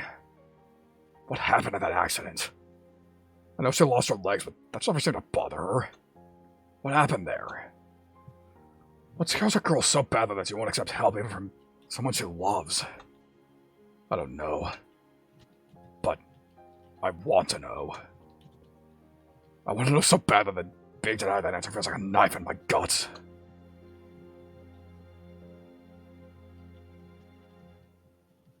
Hisao? You were saying? I'm still standing in the doorway. Nothing. Never mind. And I'm closing the door and walking down the hallway, down the stairs, out the door, into the dark. Somehow I wander back into my own room. My brain's doing a mile a minute, going nowhere fast. I can't figure out how the hell I'm gonna deal with this. I thought that moving forward was a good thing. Dwelling less on a past that I can't change, living in the present and looking at the future. After this thing with Emmy, I'm not sure anymore. She was saying the truth. It's simpler to look at the next curve, ignoring the path gone by. No worry about the opponent left behind, no care for the spectators on the sidelines. And unfortunately, no time to watch out for lagging teammates either. I throw myself down onto the bed, looking at one corner of my ceiling as if the answers I want are written there. No such luck, of course. She's literally running away from something, but have I not been doing the same thing, trying my best to forget about my hospitalization? I am getting better, but my health isn't going to magically fix itself. Emmy has 2 legs instead of a heart to deal with, but those aren't going to magically fix themselves either. Maybe this is just as fixed as the both of us can get.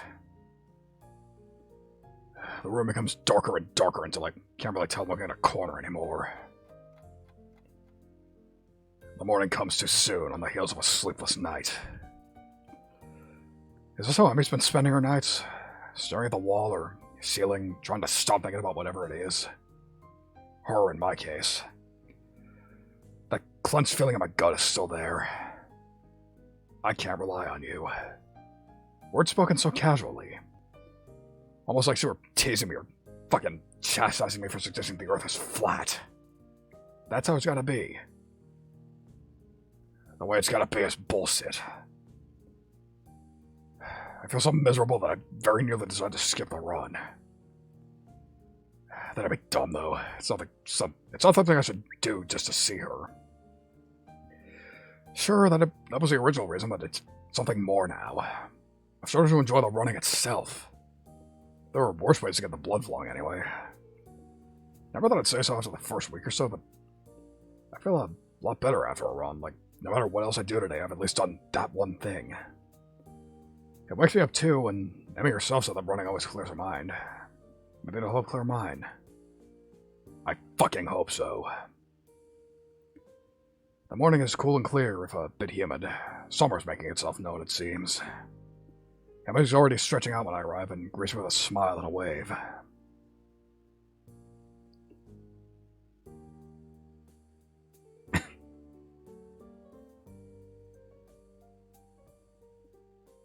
Yelling.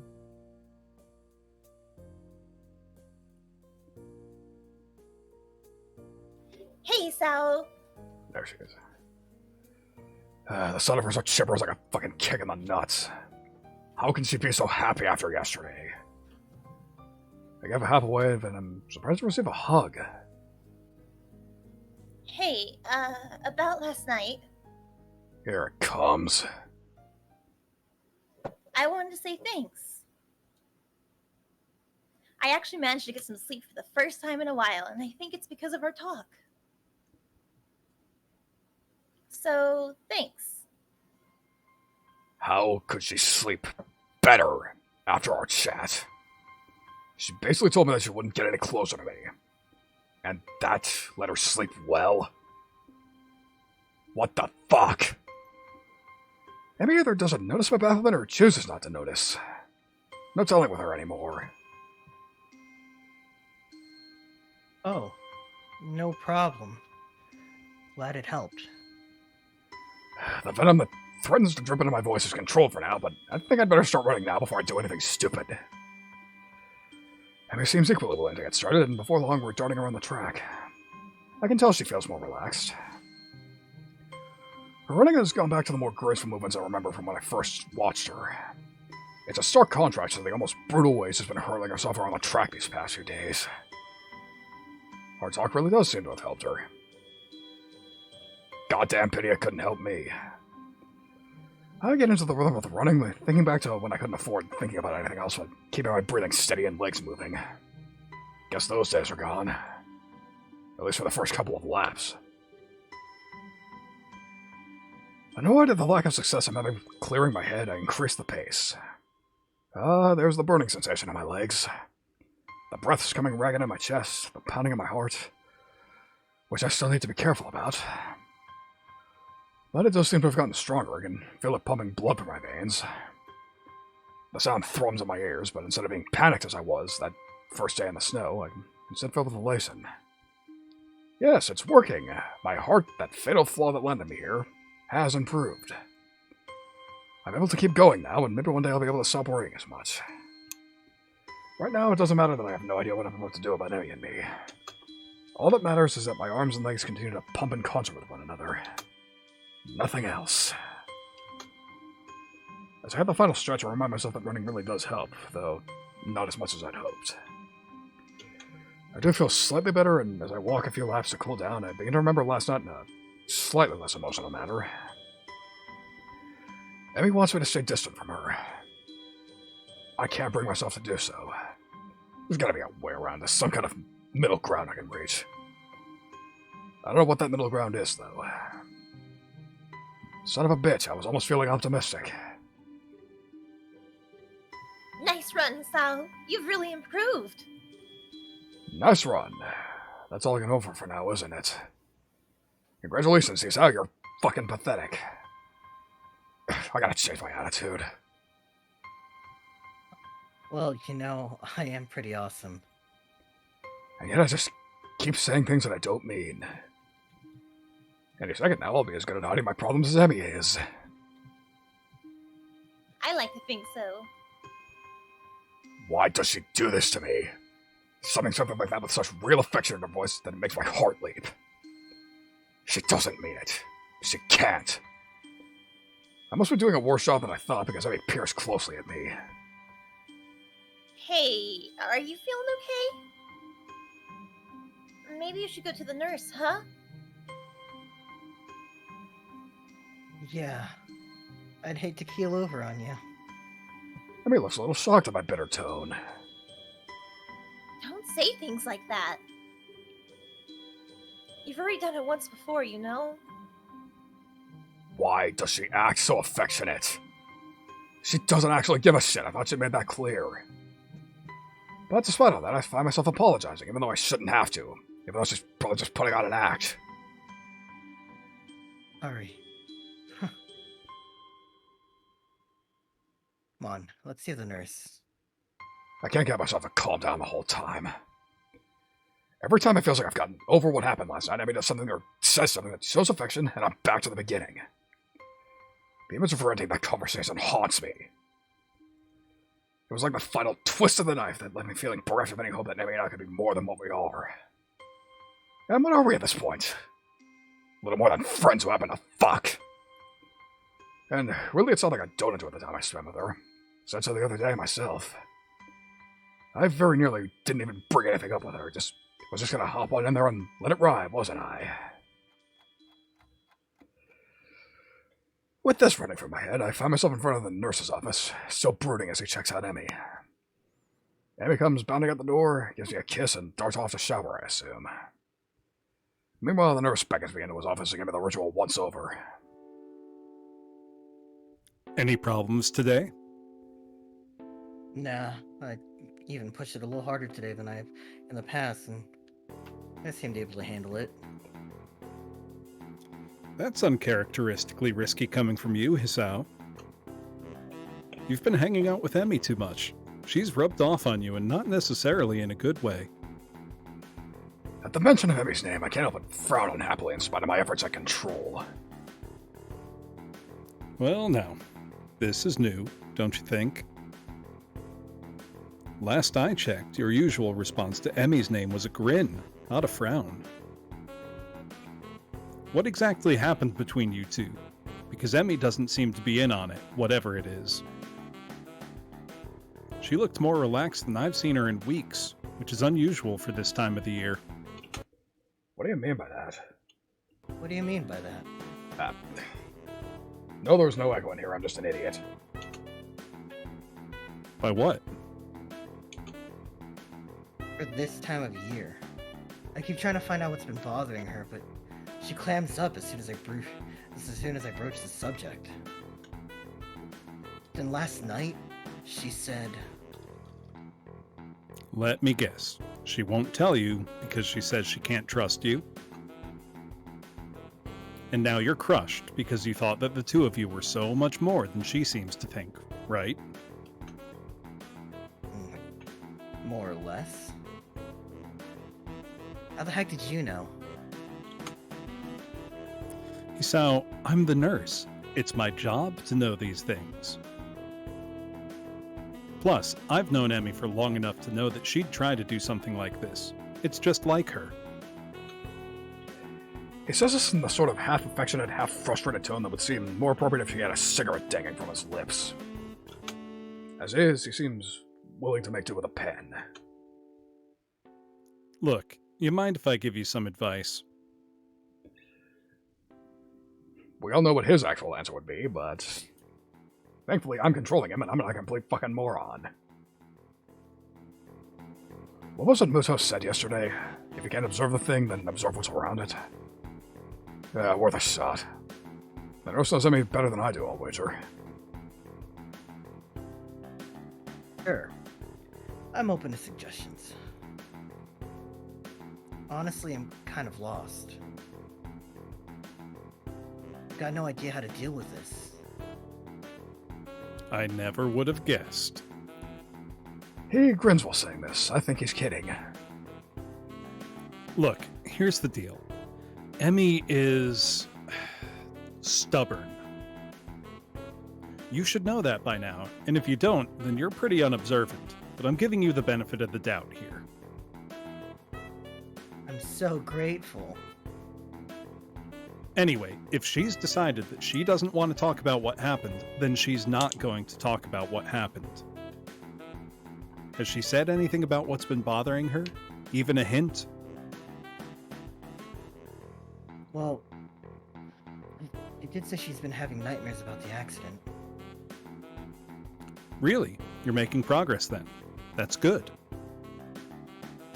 Well, I guess I can fill you in on this without violating my strict non-interference policy when it comes to Emmy making stupid decisions. The anniversary of her accident is coming up soon. She gets depressed around this time because it was a pretty traumatic event considering what she lost. The other thing, she acted like she lost more than just her legs. What happened? Whoa, nope, not going there. You'll have to ask someone else about that because that's a whole can of worms I'm not about to open. If Emmy wants you to know, she'll tell you in her own time. You've just got to be patient, that's all. Why are you even helping me with all of this? Because you're good for her. She trusts you, even if you don't think she does.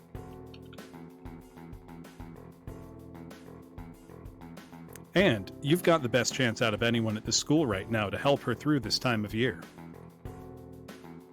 She won't accept my help, but she might accept yours if you don't screw it up. So don't screw it up. Got it? I open my mouth to respond, but a knocking sound at the door interrupts me.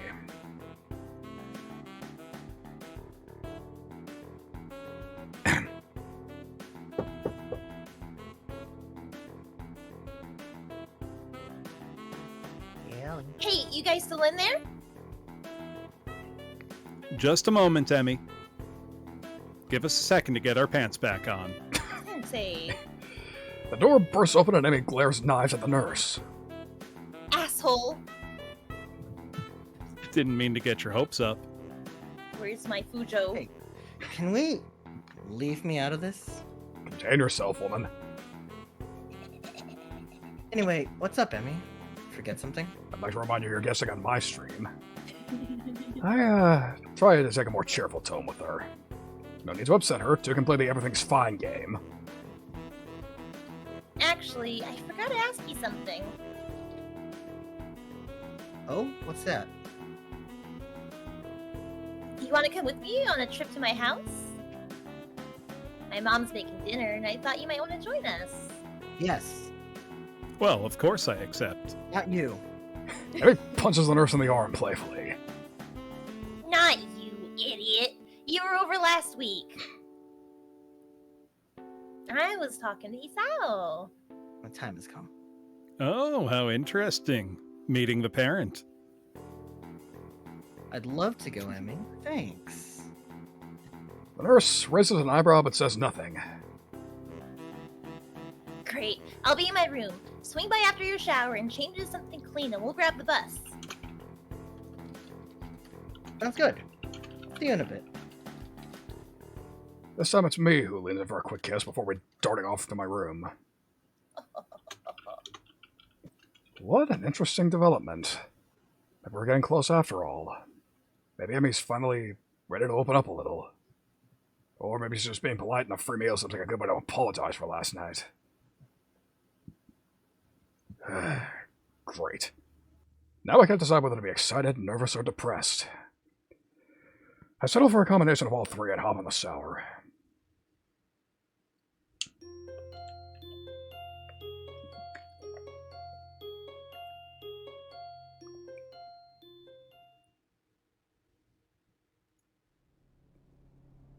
I don't think I like riding on buses. Actually, I think I'm pretty comfortable saying that as a fact. They sway a lot, they smell like piss, and you can feel every bump on the road. I'm really not looking forward to this. Plus, Emmy's legs keep making a clanking noise that draws the attention of everyone else on the bus. She's in shorts again, and she's got long socks drawn up in her prosthetics so they don't look so obviously false again. But that doesn't stop the odd look or two every time her legs bump together with an audible clunk. I shift nervously in my seat, and Emmy raises an eyebrow questioningly. She doesn't seem to mind the stares, either that or she doesn't even notice that people are staring.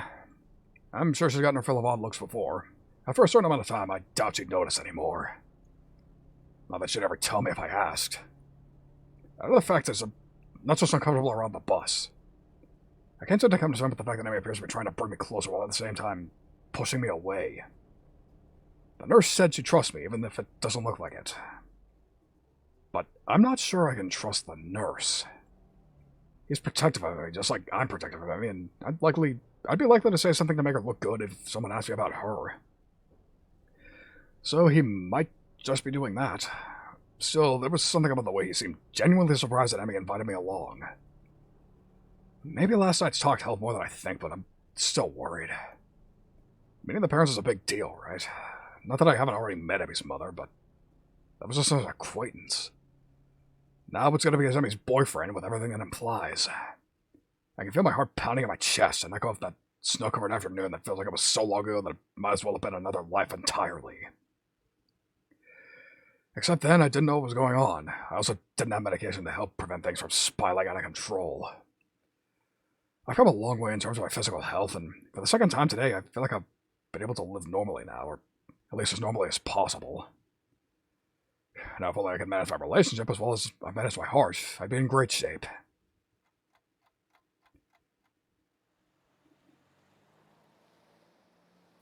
Well, we're here. Amy grabs my hand as soon as we've stepped off the bus. She starts heading down the street almost immediately. Come on, we've got a couple blocks until my place. What? Oh. Okay. I follow Amy down the street, watching her confident stride. She's setting kind of a quick pace for just a walk. I guess she's anxious to get there. So, does your mom do this sort of thing often? Nah, not too frequently. Mom's never been much for playing hostess. Nice. Oh, yeah? Yeah, my dad was always the one pushing her to have people over. This sudden and unprompted reference to her father catches me off guard. And from the look on Emmy's face, I'm not sure she meant to mention him. I think I've only ever heard her talk about him once. All I remember is that Emmy's mom told me that he wasn't around me anymore. That would be enough to connect the dots if I wasn't a complete fucking dumbass, but here we are. Oh, your mom prefers solitude? Emmy laughs, either from relief that I didn't ask about her father or from finding my statement actually funny. Not at all. She's why I'm such an outgoing person, you know? She just prefers to be a guest rather than a hostess. It's less stressful that way, or so she says.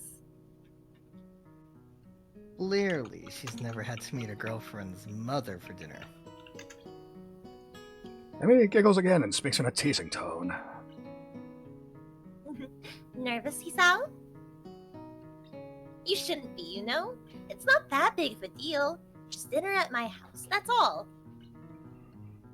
Yeah, but have you ever brought home a boyfriend before? 10.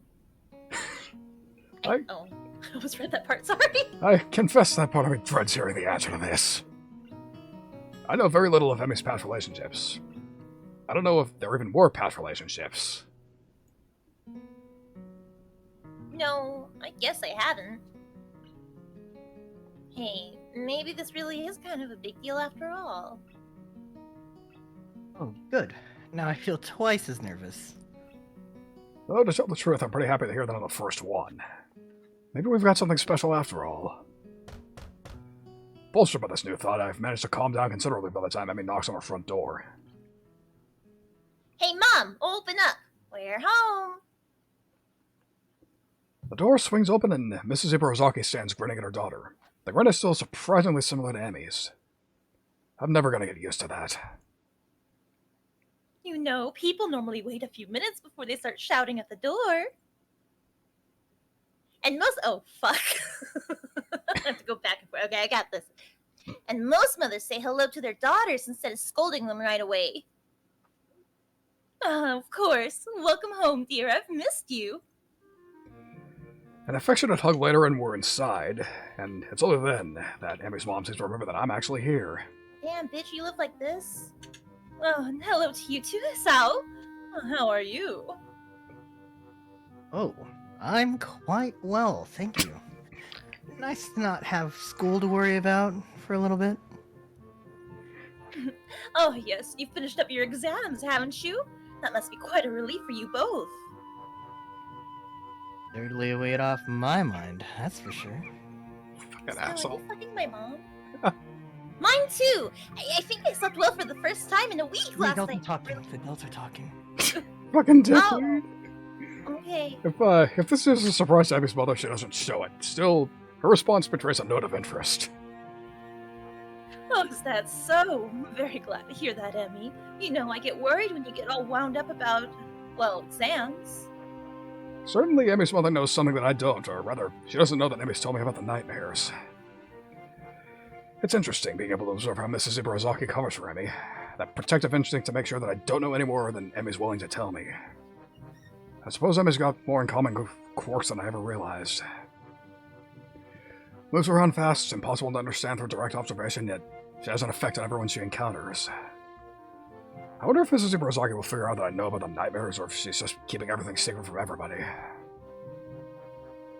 Yeah, it's not so bad this year as in the past. Sao's helping stay focused. Okay, I know that's bullshit. She haven't cut off contact out of school hours during exam week. I said it's bullshit. But she did see me during that day.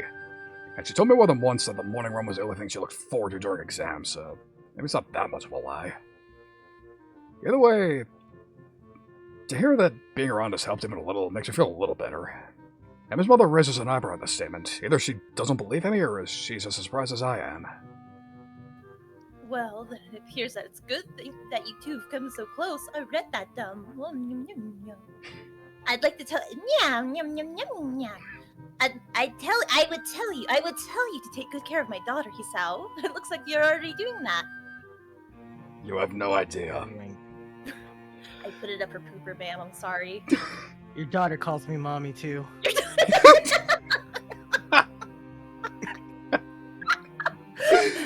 Excuse me. Emmy! Whoa. So. Holy shit. I'm gonna go get me a glass of water real quick. I'm sorry. Can you give me like 2 seconds? Yeah. Thank you. I swear we all love this game. This is a precious game to us. We're doing this out of love. Completely out of love.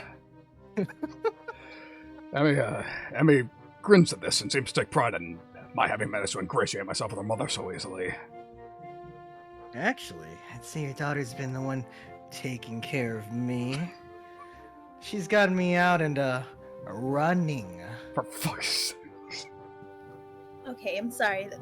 I've probably been more active since meeting her than I ever was before.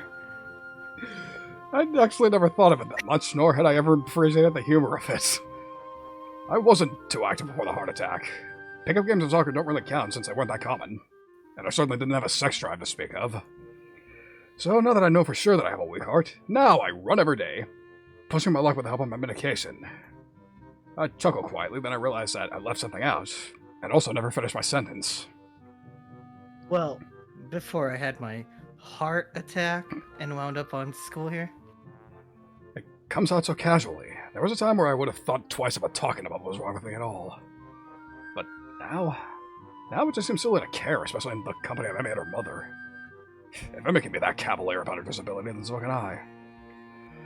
I think back to the track meet where Emmy declared herself the fastest thing on no legs. The fact of her obvious loss had never seemed to bother her, at least not in public. Shit, being stuck in the wheelchair had frustrated her. I know, but even then, that was something that she dealt with on her own, despite my efforts to the contrary. Emmy has a way of bringing out the most active side in people. I've never quite figured out how she does it. Those puppy dog eyes she gets for starters. I'm not surprised that she managed to rope you into an exercise routine. Yeah, let's call it that. If Rin weren't just as stubborn as she is, I'm sure that Emmy would have gotten her out and running with you too. Oh, that reminds me. Rin says hello. I drift to the outer edges of the conversation again as we move into the dining room to eat. It's most delicious in here, and the spread that Emmy's mom has produced is impressive. Whoa, you've made enough to feed an army in here. Is it too much? Well, you can always take some leftovers with you when you go. That sounds great. I can only handle cafeteria food for so long. Something home-cooked would be a welcome change of pace. What he said. Thanks, Mom. The food tastes as good as it smells, and there's a lull in the conversation while we dig in. Emmy assaults her plate with the usual amount of gusto, and I will admit that I set a pretty fast pace myself. So, I hear that you and my daughter have gotten rather close, The urge to say something like, "You have no idea," is so strong that I open my mouth to say it, but then I reassert control. We are close, there's no getting around it. I mean, I put it in her ass, and she's brought me here, hasn't she? You can't say that at dinner. Fortunately, both... I'm the narrator. I'm not actually there. This is in Hisav's head. Fortunately, both Emmy and her mother seem to take my reaction as a sign that I'm caught off guard rather than considering saying something cruel. I suppose we have. I blame the morning runs myself. You make it sound like it's a bad thing, Sao. Well, I, for one, found it a relief. Why is that? Emmy's always been a popular girl, but she never made many close friends. This is a bit of news to me. I've always seen Emmy chatting with her classmates in the hallways. And certainly the whole track seems to love her, but it is true that she chooses to isolate herself during the lunchtime with Rin and me. Not exactly the sort of behavior one expects from a popular girl, after all. Then again, I've experienced her unwillingness to get close firsthand, so I can't say I'm that surprised. I was beginning to have my doubts. Emmy rolls her eyes at the ceiling and grumbles something I can't quite make out. Huh? What? What's that you just said? Nothing. Mrs. Ibarozaki chokes on her drink with laughter. Oh, you've been hanging out with that nurse too long, Emmy. I'm gonna have to talk to him about corrupting my daughter. Somehow, I don't think that would be very effective. I learned most. Her face. I learned most of it from you anyway, not the nurse. Don't listen to her, Sao. She's a born liar. I don't like that portrait. It's Smugora mocks me. Yeah, right. Oh, I don't know, Emmy. I think your mother has a point. What? You traitor. You're supposed to take my side in this. Yeah, but you did lie about your leg after the meet. Ow! A kick in the shins from an unmistakably plastic foot cuts me off, but not before Mrs. Ibarazaki's eyes shoot upwards. What about your leg? It wasn't a big deal, that's all. I was just in a wheelchair for a bit. The last few mumbled words are quickly deciphered by Amy's mother. I suspect she has experience with this sort of thing, and a worried frown appears on her face. So that's why you kept dodging my calls. Oh, Emmy, I know how much you hate being in a wheelchair. No wonder you've been in such a mood lately. Yeah, she's much happier on her feet, so to speak. Well, of course! She spent enough time in a chair just after the accident. She didn't get prosthetics immediately? No, she had to finish healing up before they let her start that sort of therapy. You've got to go through... Oh, I read that down. She had to finish healing up before they let her start that sort of therapy you've got to go through to adjust to those things. Especially since she wanted to run on them. I had no idea. Yeah, it sucked. Oh, did you see Rin's mural at the festival? Amy's sudden change of topic makes me realize belatedly that she's been fidgeting the whole time her mother and I have been talking. I should have figured on her being a little skittish when it comes to talking about the accidents, even around her mother. No, I didn't make it out to the festival, remember? Although I caught a glimpse of it at your track meet, it seemed pretty weird to me.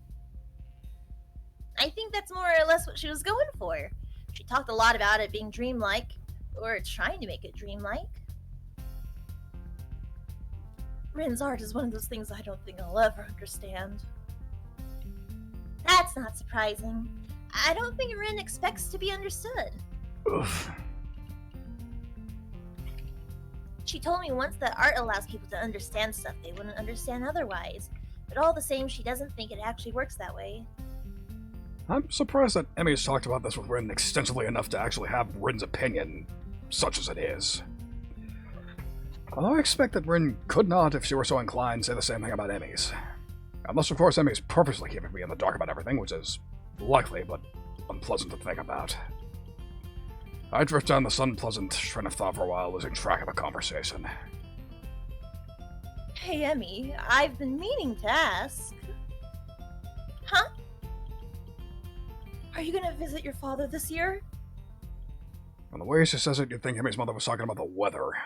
From the way Emmy reacts, it's clearly not the weather they're talking about. She flinches, a slight jerk of the head backwards as if she's just been slapped in the face. Can we talk about this later? Her voice sounds brittle, strained. It looks as if she's been severely shaken by the question. I think Mrs. Ibarozaki misjudged just how close Emmy and I are. Some things, it seems, are best not converse with me around. Her father is one of those things. The accident that took her legs is probably another one of those things, if her reaction to the earlier conversation between her mother and myself is any indication. It doesn't take Emmy's mother long to realize she's fucked up. Of course we can, dear.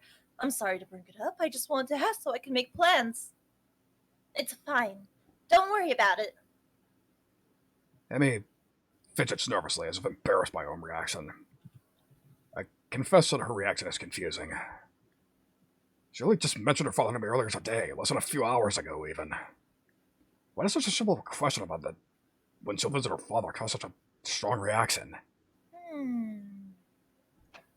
Unless whatever serenity she claimed to have reached by means of our talk the previous evening suddenly evaporated. Or didn't help as much as she thought, or claimed. I'll be right back. Gotta visit the little girl's room. Emmy gets up suddenly and leaves the table, leaving me and Mrs. Ibarozaki alone. I'm a little conflicted. Should I go after her or should I stay here? Stay here. It's obvious that Emmy's departure was not based on the call of nature. Something's bothering her and I have to know what it is. Oh, Hisao-kun, I've got this GPU here right with your name on it, but you have to stay I here. need an upgrade for my computer. Ada, would you also like this PS5? Oh, 100%, Mrs. Ibarozaki. Oh, yes, I've also got this limited edition Switch here. Oh, say no more. Yeah, get it out of your system now.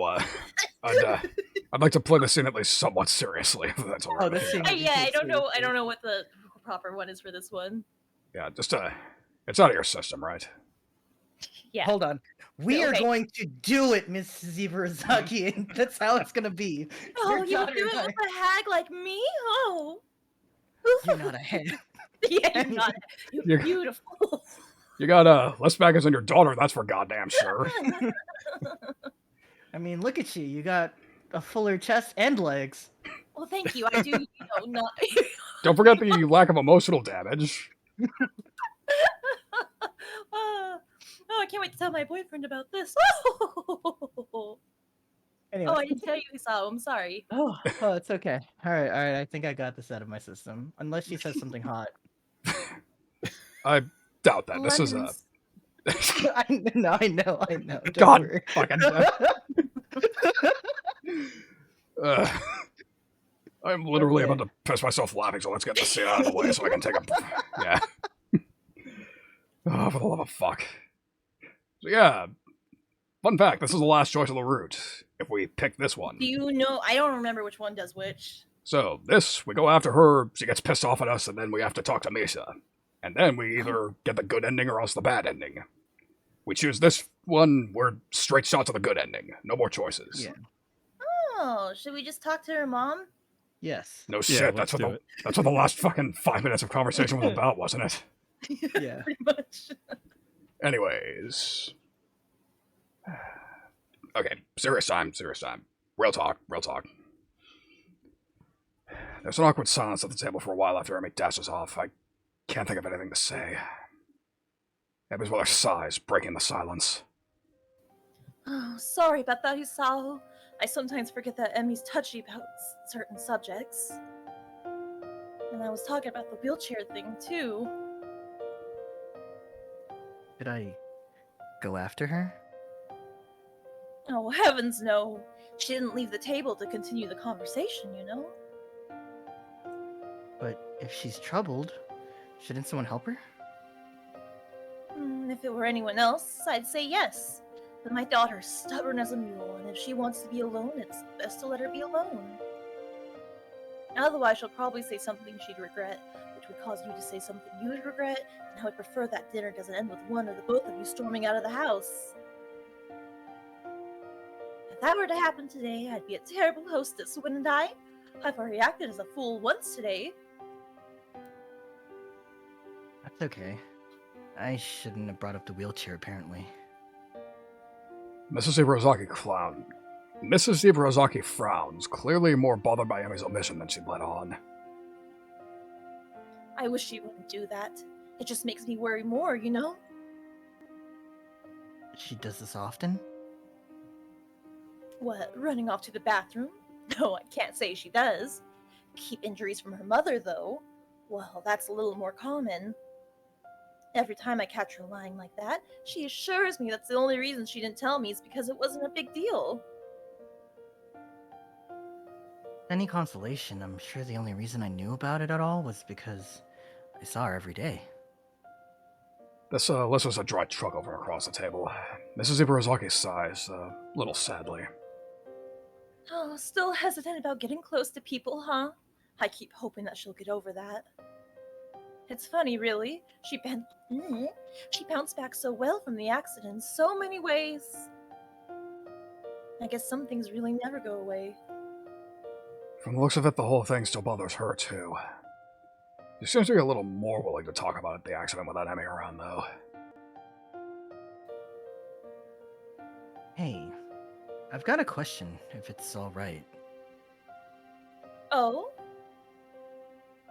What else did Emmy lose in that accident? The nurse said that she gets this way near the anniversary and she won't talk about it to me. So you thought I'd fill you in, Yeah, hopefully? Well, there's a problem with that request, you know. Let me guess. You promised Emmy that you wouldn't tell anyone she didn't want to know, and you don't know if she wants me to know. Something like that. I promised Emmy that she'd be the one to tell people the full story. But isn't that important? I mean, it's clearly had a huge effect on her if she's still like this, so long after the accident happened. That's true. It did have a long-lasting effect on her. There are a few things that she'll probably never really get over. For a moment, Mrs. Ibarozaki looks incredibly saddened, as if an old wound is bothering her. I suppose there are a few things I'll never really get over either. Another dry chuckle, and with a shake of her head, Emmy's mother banishes the memory. Look, there's something you absolutely must understand about the way Emmy thinks about the accident. What's that? It wasn't a big deal. Somehow I managed to keep my mouth from falling open in surprise, but it takes some effort. That has to be the stupidest fucking thing I've ever heard. I beg your pardon? Okay, maybe it's not that simple, but it's a pretty accurate summation. Emmy believes that the accident did not define her, that everything she lost that day didn't define her either. She's not that girl who lost her legs, she's the fastest thing with no legs. Her optimism and energy came out of that red without a scratch, as far as she's concerned. It goes beyond that, doesn't it? I mean, last night she told me that she refused to rely on me because it would make losing me too painful. Not really. You said you won't tell her about the accident, even though you asked her about it before. Oh, you said she won't tell you about the accident, even though you said she would tell you before. The reason she won't talk about it when you ask is because it's not... The reason she won't talk about it when you ask is because to her, it's not something you absolutely need to know. Even if she wasn't terrified of getting too close to anyone, she still wouldn't talk about it. She's afraid of being close to me? Oh, goodness me, yes. For all that talk about being unscathed by the accident, she's gained the ugly knowledge of how quickly it can all be over. So she's not going to let people get especially close to her, and she certainly would resent any implication that she cannot work through this on her own. But I don't think she can. Oh no? Are you sure you've been dating my daughter and not somebody else? Trust me, Hisao, she could get through it on her own. But she has nightmares and can't sleep well, and she does this every year. Tell me, if she wasn't able to get through it on her own, do you think she'd still be alive? She would have killed herself or something equally melodramatic. so what? I shouldn't try to help her? I didn't say that. I hate seeing my daughter like this, and knowing that she could rely on someone else would let me relax. You just need to understand that accepting help goes against everything Emmy thinks about herself and the way the world works. If you still want to offer her help, then I guess that's your call. Honestly, I'd like you to, but it'd be too silly not to warn you that it's not going to be easy. You just need to be patient with her. She's already closer to you than anyone else she's ever met at Yamaku. Well, it sure doesn't feel like we're very close. Good. That makes this part easier. Emmy's voice nearly gives me a heart attack. Whoa! I didn't hear you come back, Emmy. How convenient. Wait, were you eavesdropping? Nope. Just happened to come back at the right moment, I guess. Emmy, Sawa was just... Emmy holds up a finger, cutting her mother off. on his way out of the house. Yeah, I know. Emmy is trembling with anger now, looking vaguely betrayed.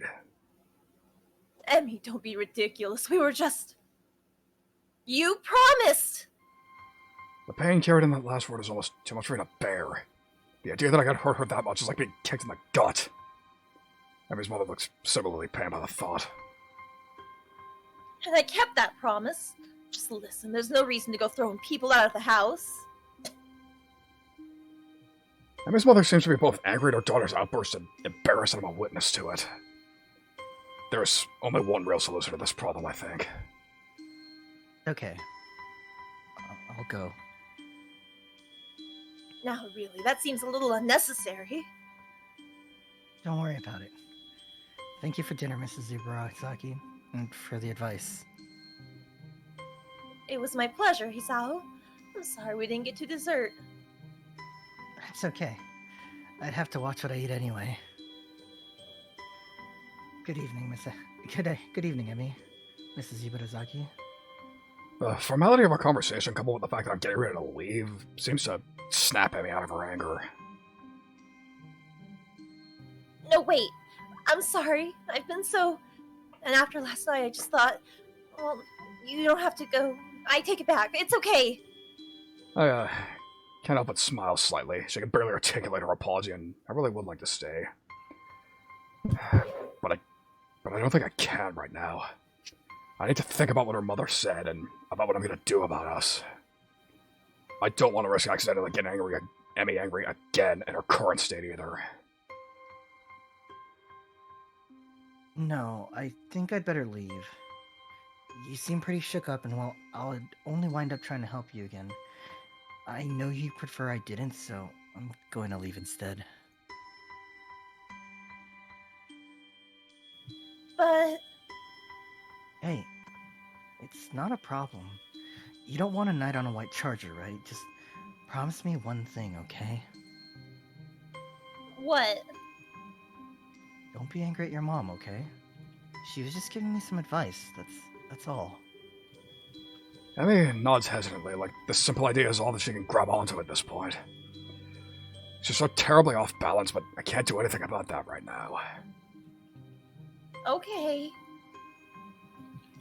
See you tomorrow, okay? Running in the morning. Don't forget.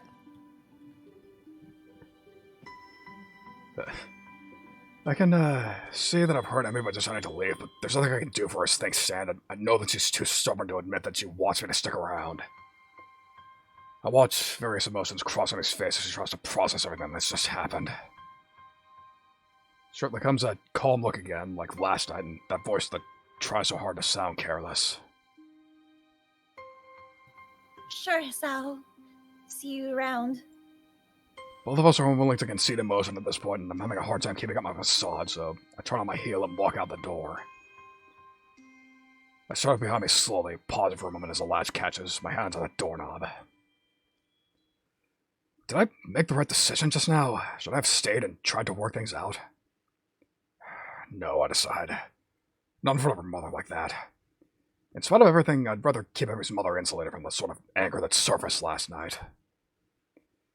Even though she's probably used to it, some protective instinct wants me to keep Emmy's image as a cheerful girl intact.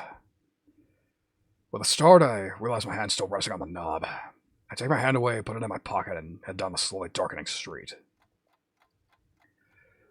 I let out a long breath. The wait until tomorrow morning comes isn't going to be easy. In any case, I have to think on what to say to Emmy.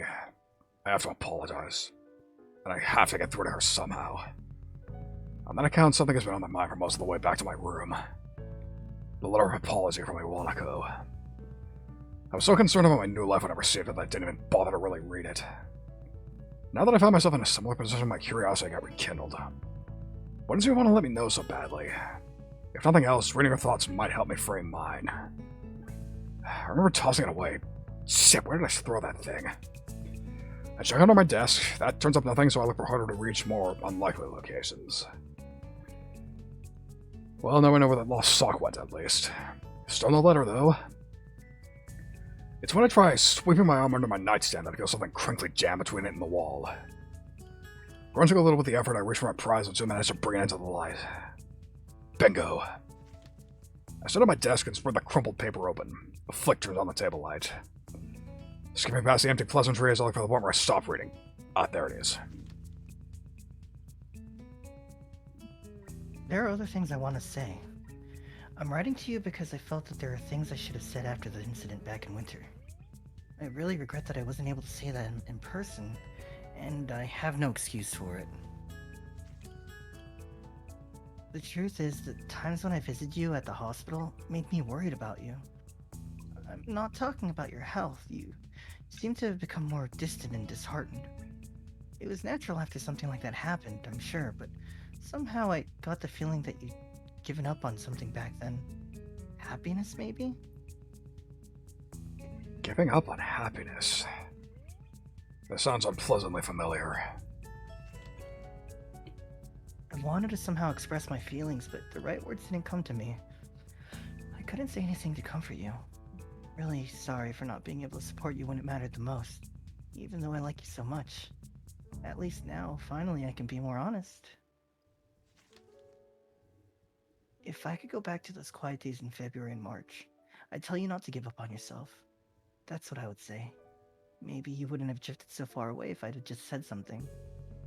I hope you've managed to get back on your feet on your own.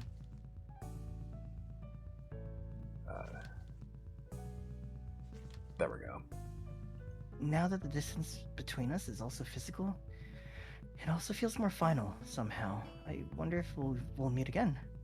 Perhaps it's for the best if we don't. Still, if you'd like to correspond with me, by all means, write me back. I'd very much like to hear about your new school and how you're doing. I wish you all the best. Sincerely, Iwanako. After finishing reading the letter, I smooth it out and carefully and set it aside on my desk. Thank you, Iwanako. I wanted to answer yes to your question on that snowy winter day, but I never got to. By the time we met again, it was too late. Or so I thought. What would have happened if I'd behaved differently back in the dismally sterile hospital room? I'm sorry. There's no point in wondering now, but there's no point trying to forget either. I am who I am because of all that happened to me and all I look forward to experience. Present, future, and past. And the past may have just taught me an important lesson just now. Alright,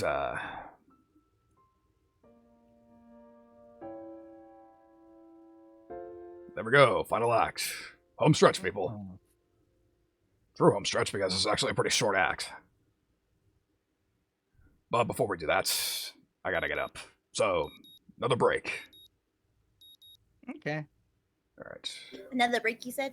Yes, another Yeah, break. Okay, yeah, sounds good. Again, that encounter at the Ibarasaki household literally had me almost pissing myself laughing, so, yeah. Yeah, stretching time. Yes, indeed. Thank you. Thank you for all the redeems, Amriv. Really appreciate it. Alright, so, yeah, we'll be back momentarily. Get ready for Act 4. Home run stretch. Let's go. Yep. 7th inning stretch. Let's get it. See you in a moment.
Alright, welcome back. Act 4. We are almost done here. Get excited. Get excited.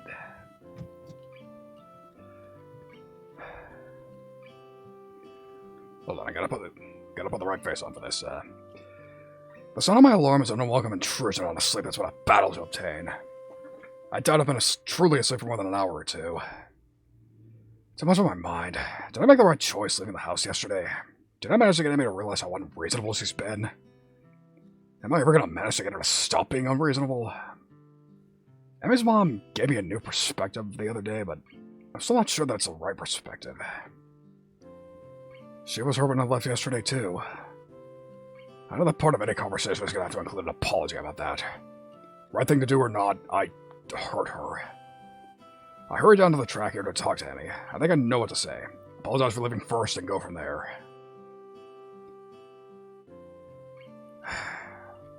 Unless, of course, Emmy doesn't show up. Which, from the looks of things, seems like it's the case. It's been about 15 minutes since I got here and there's no signs of her. She's never late, not unless she's sick, which is unlikely. She really just doesn't want to see me right now. To take my mind off what that implies, I begin my warm-up routine and take off around the track. It clears my mind wonderfully. For the half hour I'm running, I don't think I've had anything but the run. However, once I'm finished and Emmy still hasn't shown up, I get a little worried. With any luck, the nurse will know where she is. If nothing else, I can do what he thinks I should do next. So, last night didn't go too well, I take it? Huh. You already know.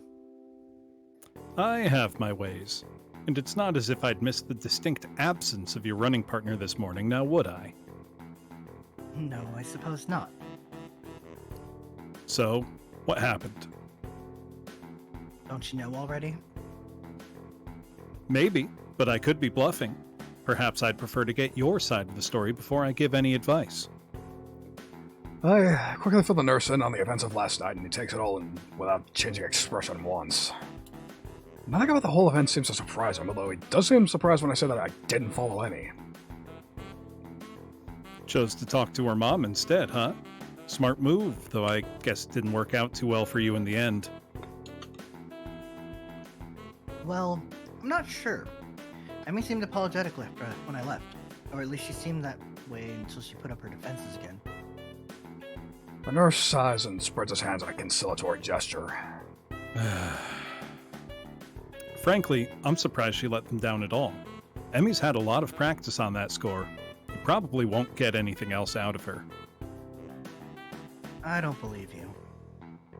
Is that so? You think she'll tell you the whole tale? I swear I just saw the nurse's eyes glitter a little.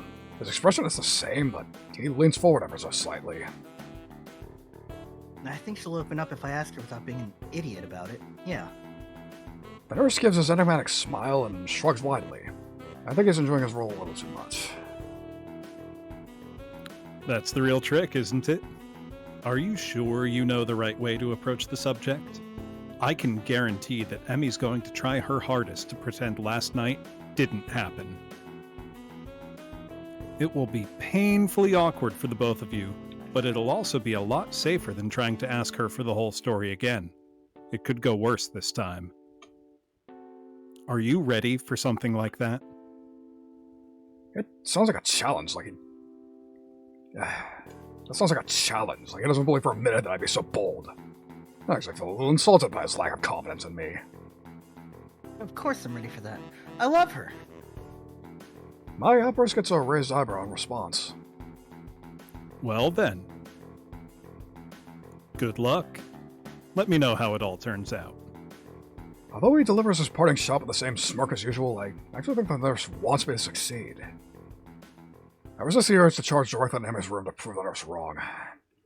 I've gone in half-cocked before, and the results were less than stellar.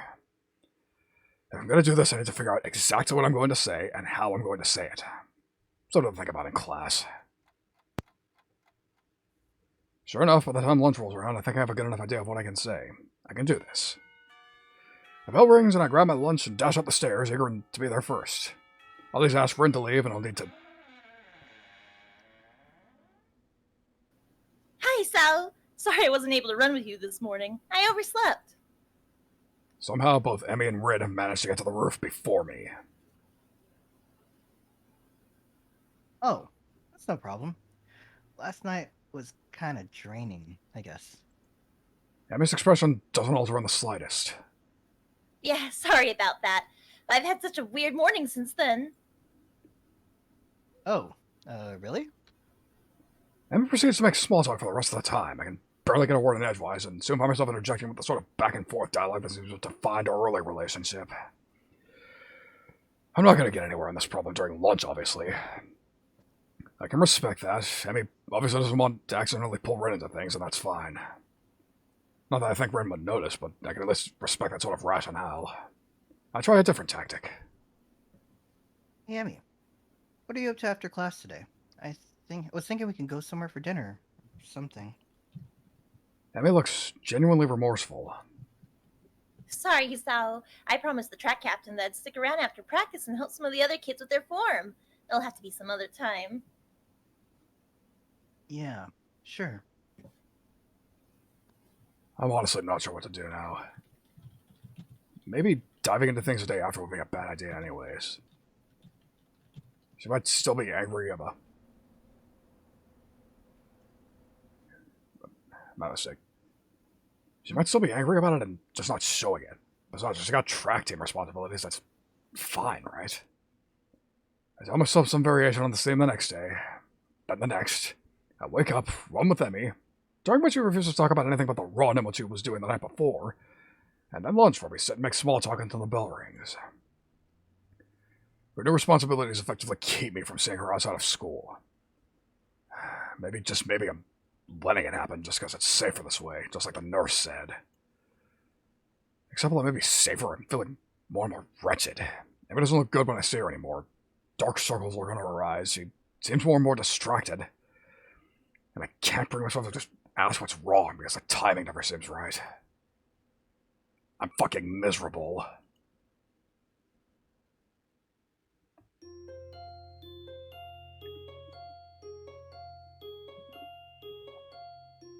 Get your tissues ready. Another lunch comes. I trudge up the stairs to the roof like a condemned man. Rin is up there, but Emmy isn't. Immediately I worry that something's happened to her. Maybe the lack of sleep finally made her collapse or something worse. She seemed pretty tired after her morning run. Maybe she fell asleep and didn't even make it to class. Hey, Rin, where's Emmy? In response, I get a rather penetrating look from Rin, and something approaching a frown appears on her face. Is that information really important? I think so. She's usually here with you, isn't she? I don't know. I have no way of being sure. I can confirm that she is, in fact, usually here with you when I come up. Well, she isn't now. Does that worry you? Kind of.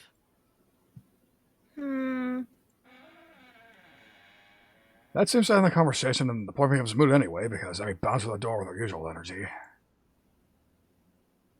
Hisao was kind of worried about you, Emmy. I don't think he can decide, or maybe I just don't believe him. But I think we're gonna go somewhere less awkward now. Well, I'm so surprised by Rin's being so suddenly forward about anything at all that I merely watch her head through the door. Emmy is similarly surprised and color slightly crimson as she stares open-mouthed at me. It occurred to me that I should probably say something, if only to break the awkward silence that suddenly descended. You weren't here yet. I was, worried about it. why? You're usually here, so I was worried that something had happened to you. This isn't the first time I've been late, you know. Did you get all worried all the other times, too? Not really. Emmy seems slightly amused by this. I don't know why, but it kind of pisses me off. So, why was this time an exception, Maybe it's a light, teasing tone of the question, but something in her response pushes me, to be honest. I can't help but snap at her when I say it. Because you've been worrying me since dinner at your house. That's why. Well, now it's out in the open, and Emmy's eyes are all wide, and she looks like she wants to bolt, but she doesn't. See. Still on that, I see. What? You think I'm supposed to just forget about it? You threw me out of your house. We've been going on for almost a week pretending it never happened. I didn't see you bringing it up either, you know. I know, and I'm sorry that was the case. We have to address it, or we'll just keep up this whatever it is we've got going right now. It's killing me to look at you. It's killing me to look at how you look right now. Did you know that? Those circles under your eyes and the distracted look in them. I can't help worrying that I've caused it somehow. You haven't. Trust me. Well, I haven't helped either. I keep pushing you to tell me things you aren't ready to tell me. Maybe I was wrong to try getting your mother to help me out, but I've been so worried about you that I didn't know what else to do. Well, you don't have to worry about me anymore, okay? I think it's pretty clear we're not ready for. I think it's pretty clear we're not right for each other, so maybe we should just stop. Her face is twisted up as she says this, like she doesn't want to say it, but forces herself to anyway. You don't actually want that, do you? Hell, you can barely bring yourself to say it. Anyway, it won't keep me from worrying about you. I care too much about you to just stop on command. You don't want to tell me what's wrong. Fine. But I won't stop trying to help you, even if it's just standing by you. Stop saying that! She's shaking now, and as she looks at me, I can see she's afraid and frustrated at a million other things at once. I shake my head slowly and take a few steps towards her. You know what your mom told me? She told me that you'd never ask for help, because you know that you're strong enough to get through anything on your own. But that's not the full story, is it? Her eyes go wide and she takes a step back. I keep going because I think I finally figured it out. Something tells me that I won't get another shot. I've put it off for far too long as it is. There's no harm in having someone help you. Unless you're worried about needing help in the first place. You're scared, aren't you? Because of... I trail off because I don't know for certain what happened to Emmy's father, and I don't want to jump to a conclusion. Well, never mind why, but it's okay to be afraid. You've been running from it and from me for so long. Even though you know eventually you have to turn around and face your fear. And I'm going to be there to help you when you do. I won't stop because I don't think you'd want me to. You can understand that sort of determination, can't you? I can see that I've gotten through to her, but she quickly falls back to anger to try and push me away again. Back on your white charger, Hisao. Gotta help the poor cripple face her emotional problems. What do you know about me, and what have I already had to face? You think 2 months of learning to walk again was fun? But I did it, and after I did that, I had to... For a moment, it seems as if she's gonna say something else, but she cuts herself off. And after all of that, you don't think you can get past your fear? Emmy, I can't fathom what you've been through. But to come through it and still be some sort of the girl that you are?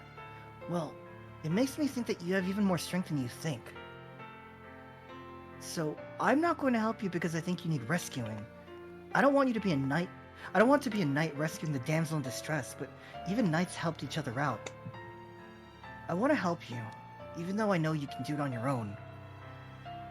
For a moment, it looks like Emmy's gonna break down completely, but she doesn't. Tears run down her face, but she stares at me steadily.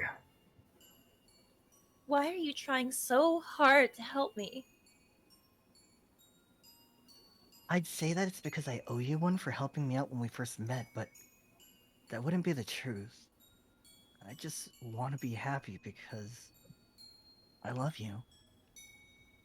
Had I ever said that before? We've been in a relationship. We've fucked like 20 times, and it's been pretty obvious that I love her, but did I ever actually speak the words? What did you say? I say it again, savoring the feeling of being able to say it at all. Being able to say it and mean it. Emmy seems stunned. I said I love you, Emmy. I love you. Just you. And that makes me want to stand by you, no matter what you have to face. I'm wrapped in a fierce hug that it begins to sob against my chest. I'm sorry. I'm so sorry about everything, but I'm so scared, Isao. I'm so scared of losing you, and I love you too, but I can't lose you. I'm so sorry. I hold her quietly, shushing her until she settles down. She steps back a little more composed. Will you come with me tomorrow? Back to my house? There's some things I need to show you if I'm gonna do this. Of course. Maybe this time we can leave together instead of separately? Emmy grins, a sudden flash of brightness that seems more genuine than anything I've seen in the past week. Yeah, maybe. The lunch bell rings and I curse the universe's poor sense of timing. Are you free tonight?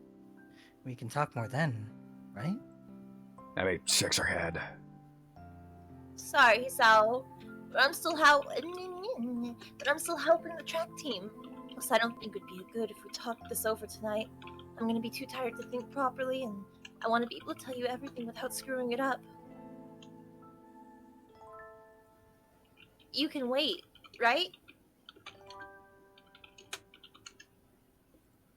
Even now, there's a bit of fear in her voice.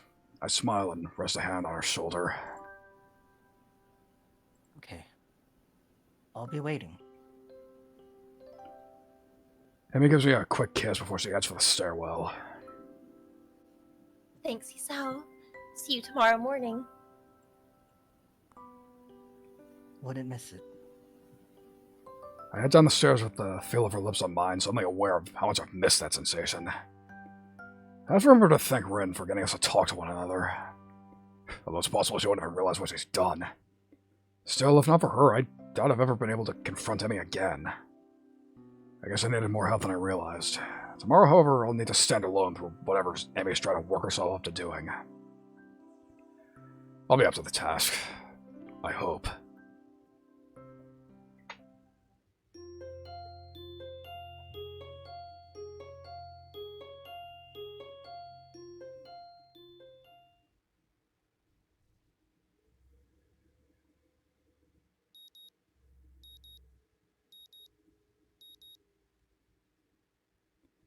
The morning sun is just bright through my open window, and the sound of my alarm quickly has me up and about. I slept surprisingly well last night, secure in the knowledge that at least I've got another chance with Emmy. If I can just keep myself from doing anything stupid, maybe I'll find out what's been eating her recently. I have a few educated guesses, but nothing concrete.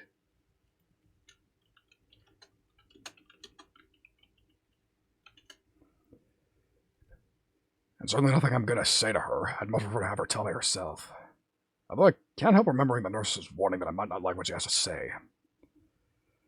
Do I really need to know that badly? What if it's something awful that makes me repulsed by her? Can I really say that I'm prepared to handle whatever she has to say, regardless of what it is? Emmy said that she wanted to tell me without screwing it up. What the hell did she mean by that? What sort of screw up? I suppose there's not much use worrying about it, though. I'll find out today. It occurs to me that I really need a run this morning to clear my head, if nothing else. Emmy's waiting for me as promised, looking a little haggard, but otherwise bright and cheerful. Much more than any previous day this week. Isao, you're late. I wave my hand dismissively. Nonsense, you're just early. Emmy grins back, and it feels like we're finally back where we should be with one another. Except now, Emmy, not just me, wants to take another step forward.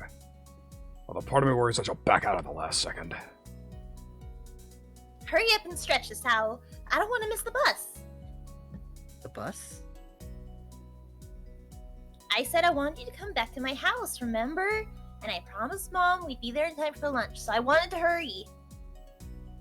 Early start, huh? It's more for my mom's benefit than anything else. Oh, well, that's okay. I unsuccessfully try to guess what Emmy has planned shortly before realizing that it doesn't matter that much to me. I quickly go through my warm-up routine while Emmy bounces impatiently from one foot to the other. She really does want to seem to get moving as soon as possible. The run is over so quickly I can barely believe that I haven't fallen over dead afterwards. Emmy set a blistering pace, and I, in my foolishness, kept up with her. Well, until the last few laps. I had to slow down just in case, but I don't mind. And Emmy's waiting patiently for me when I finish. As patiently as she can wait, anyways. Finished? Good, come on! Grabbing my arm, she practically rushes me down to the nurse's office.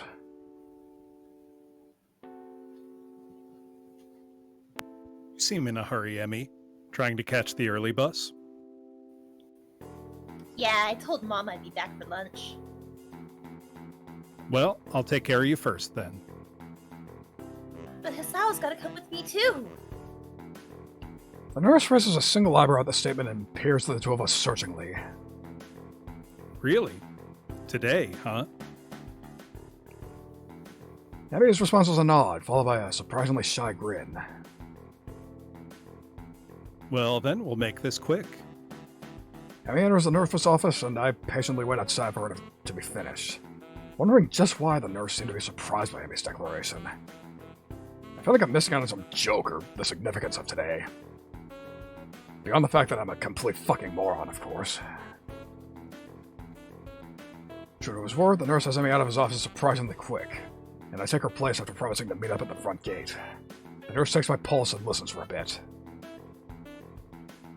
Your heart beats faster than usual. Been pushing yourself again, have you?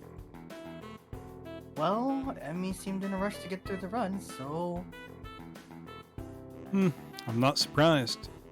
Today is rather important to her, you know?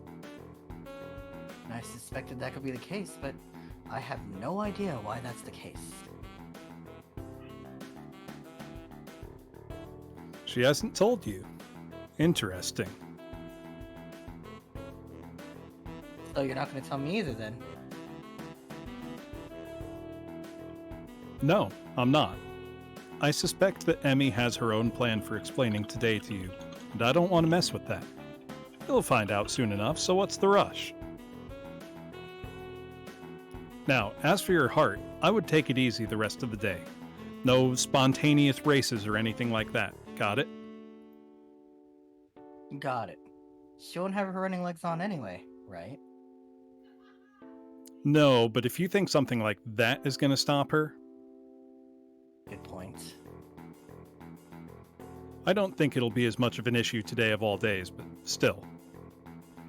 If he's trying to reassure me he's doing a shitty job of it, I'm quickly becoming more and more worried about what today could be for.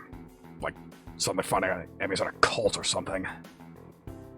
At the same time, what the fuck? Minor Taigo, pardon me a moment.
Thank you for your patience. We're back. So, at the same time, if today's such a big deal and Emmy wants me to be there for it, then maybe she really does want to be closer to me. Maybe this will be the answer to all the riddles and the sleepless nights and the sudden mood swings. Either way, I barely remember to thank the nurse before taking off as quickly as I dare from my room to get a shower and throw on some decent-looking clothes. If today's as important as it seems to be, I should dress appropriately. Emmy, of course, proves me wrong as soon as I reach the front gate, wearing her usual shirt and shorts. So at least I know it's not a terribly formal affair, whatever it is.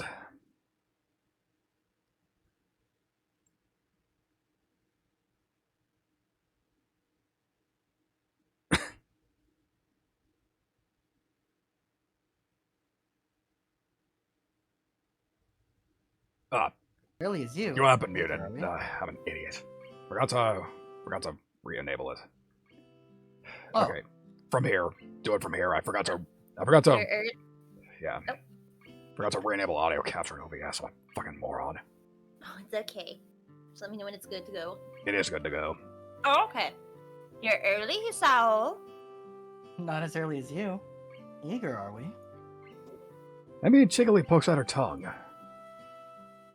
The bus stop isn't very crowded at this hour, which seems to please Emmy, and we end up relaxing a little as we wait. We sit in silence for a while, but I can tell that Emmy's trying to work herself up to say something.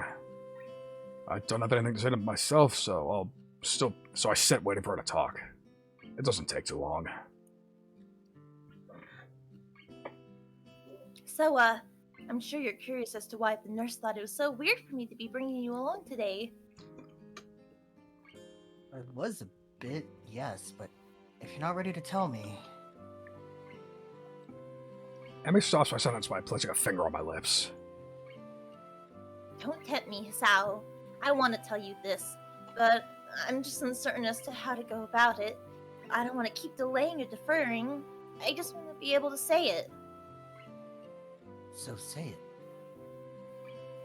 You know that's not gonna be You know it's not gonna be that easy for me, Hisao. Clearly not. So treat it like running. Warm up to it with something small and easy, and go from there. But don't do it too fast, okay? I'm a patient man. I can wait for you to get to it. Emmy seems to consider my words, weighing them against what's probably a desire to get it over with. I'll admit, as much as I keep telling Emmy to take her time, I wouldn't mind her getting over with either. But somehow I know that Emmy needs more time than the bus ride will provide to get it all out. Whatever it is. Yeah, maybe you're right. The bus stop probably isn't the best place for this anyway. But just to make sure that I don't go back on my word, I'll at least say this.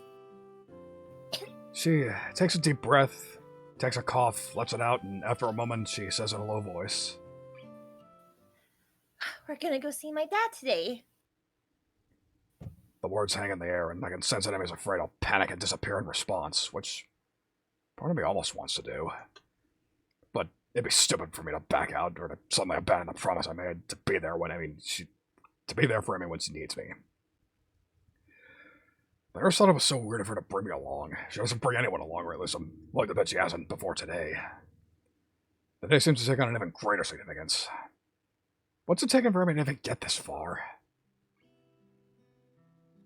Oh. And why is that the best I can manage as a response? Yeah. I don't know what I should say.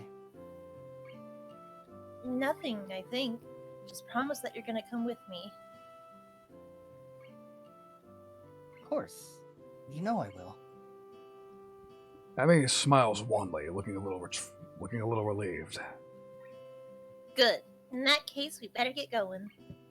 The bus pulls up just a little after she finishes the sentence. Vague memories of my first trip out here come to mind as I step off the bus, but unfortunately they're too vague to be of any use. I will be the first to admit that I don't quite recall how I got to Emmy's house, so I let her lead the way. She seems content to walk in silence, and I myself have no idea what I could possibly say, so the two of us arrive at her house, having said nothing since getting off the bus. Emmy's mother opens the door and doesn't seem surprised to see me standing next to her daughter. I expect that Emmy would have phoned ahead to let her mother know of the change in plans. Emmy, so you're just in time. Lunch is about ready. Great. I was afraid we might be running late. Best as you were going this morning? I doubt there was much of a chance of that. I certainly hope she wasn't too much of a bother, Hisao. She tends to get a little paranoid about being on time when food's involved. I hadn't noticed. This reminds me of Swan on the arm from Emmy, who, despite the serious nature of our conversation on the bus and the almost brooding quiet walk, has quickly become cheerful again. Probably to keep her mother from worrying about whatever it is Emmy plans to tell me later. Mrs. Ibarozaki ushers us in, and in short order we're around the table devouring lunch. I hadn't realized how hungry I was until I got here, but for once I seem to be eating almost as much as Emmy. Goodness, it's a good thing I made so much. The two of you are acting like you haven't eaten in days.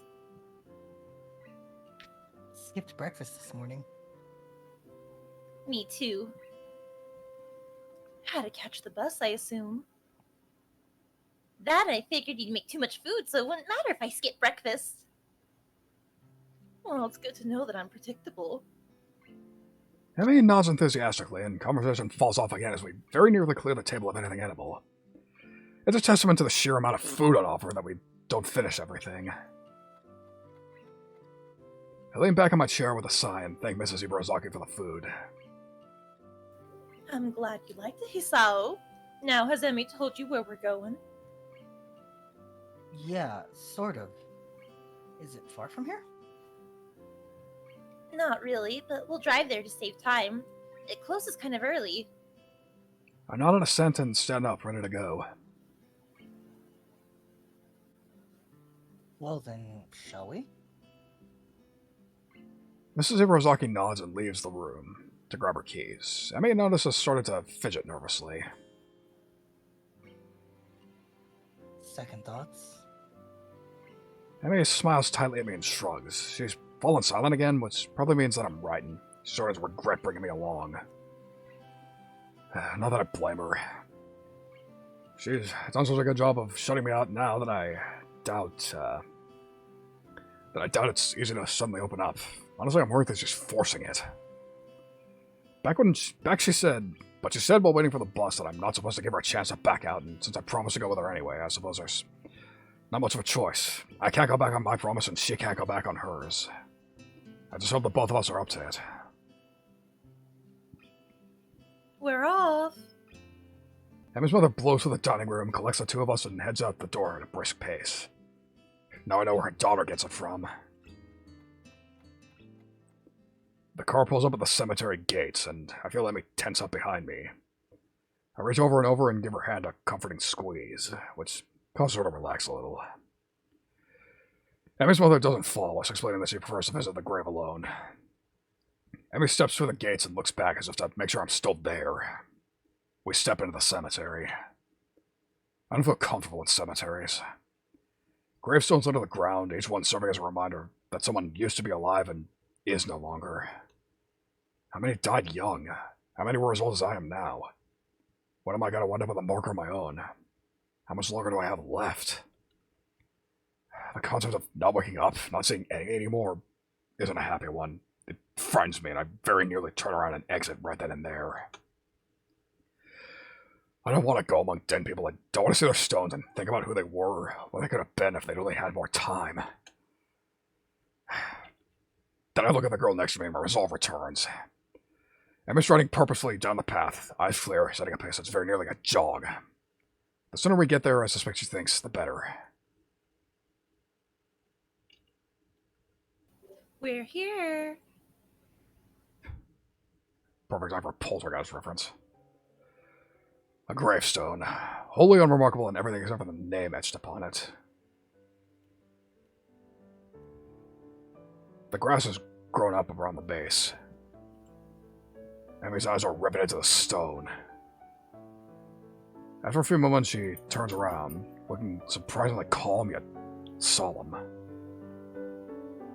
Pink's not actually my favorite color, you know? What? I'm warming up to it. Oh. People tend to think that pink's my favorite color. I think it's because I like strawberries, and even though those are red, they just assume that's pink, the right color for strawberry. And that it's my favorite color, but it's not. I'm just too polite to tell anyone otherwise, of course, and it's not the kind of thing worth getting worried about anyways. But I'll bet even you think I'll even bet you thought pink was my favorite color. Blue. Now that's my favorite color. My mom and dad are the only two who know that, and now you do too. Thanks for telling me. I think. You're welcome. There's a pause as she considers what to say next, drawing a quick breath. I can't carry a tune to save my life. I can hum, but actually singing a song is something I've never been able to do. I don't mind because I'm not a fan of karaoke anyway. Well, that's a billion potential date ideas out of the window. People all think that I'm a really popular and friendly person, but I only have a few close friends. It's probably because I keep everyone in the dark, but I think it's also because I hate the idea of losing a close friend. There aren't many people worth the risk. I'm terrible at saying goodbye. I sometimes think that I only run because it's what I used to do with my father. You're not my first boyfriend. I dated a guy for a long while during my second year at Yamaku. In the end, we broke up because I didn't want to get closer to him. He couldn't live with that distance between us. Her rate of speaking increases slightly as if she's rushing towards a finish line. I'm actually 1 year older than you. Everyone thinks I'm younger because I'm short, but I had to skip 1 year because of my accident. They initially thought I was paralyzed when they pulled me out of the wreckage. I'd lost my legs already, but they were afraid that I wouldn't be able to use what was left of them. After surgery, it was clear that their initial assessment was a mistake. I couldn't feel my legs because of the shock. Short-term paralysis, thank you. Short-time paralysis due to other trauma I'd experienced. My recovery was one of the fastest they'd ever seen, or so they told me.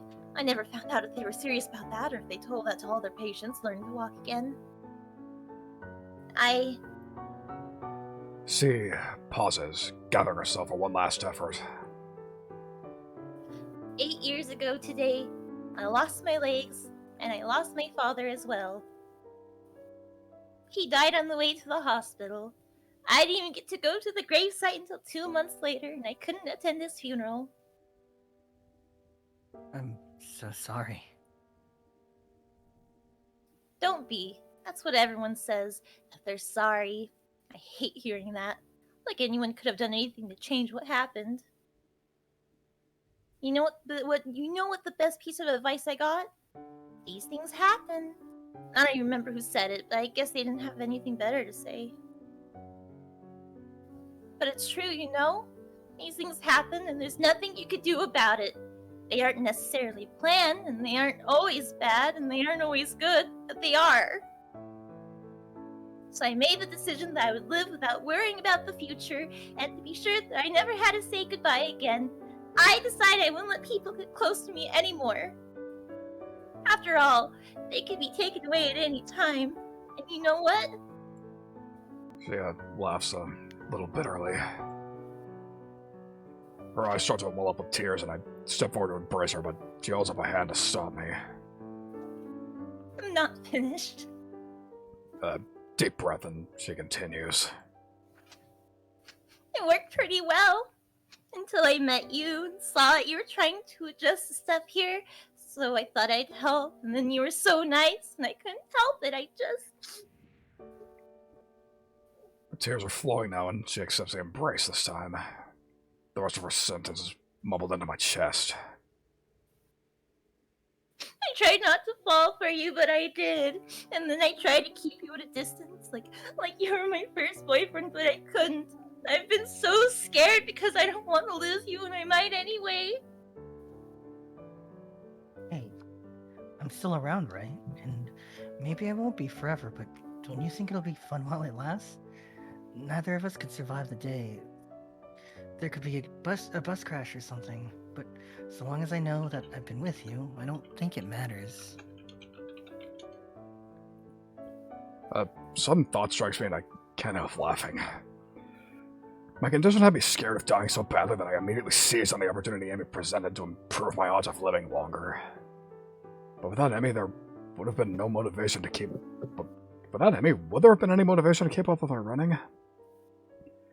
It hits me that Emmy's the reason I want to go running every day, so I can spend as much time with her as possible. Emmy looks up at me, confused. We'll go on living until we stop. And when we stop living, we'll be able to know that at least we've had time together. And I wouldn't have it any other way. Because I love you, Emmy. And right now, that's enough for me. Emmy smiles through her tears and steps back from me. You know, it's funny. What is? I thought that the best way to live in the moment was to do it alone. Now, I don't think I'd have it any other way. I'm glad I met you, Isao. Well, these things happen. Emmy and I stay by the grave for a while as Emmy pays her respects to her father. When she's ready to go, we exit the graveyard side by side. Emmy's mother drives us back to Yamaku. The trip back is very quiet. We wave goodbye as the car drives off, and I glance at the girl leaning on my arm. Sorry, just preparing myself real quick. How are you feeling? Emmy shrugs noncommittally. I'll be fine. Come on, let's go. We pause outside the girl's dorm, and I turn to face Emmy, ready to say goodbye. Why don't you come up for a while? Okay. The walk up to her room is in silence. I'm not sure why I'd suppose I'd be turned away at the door.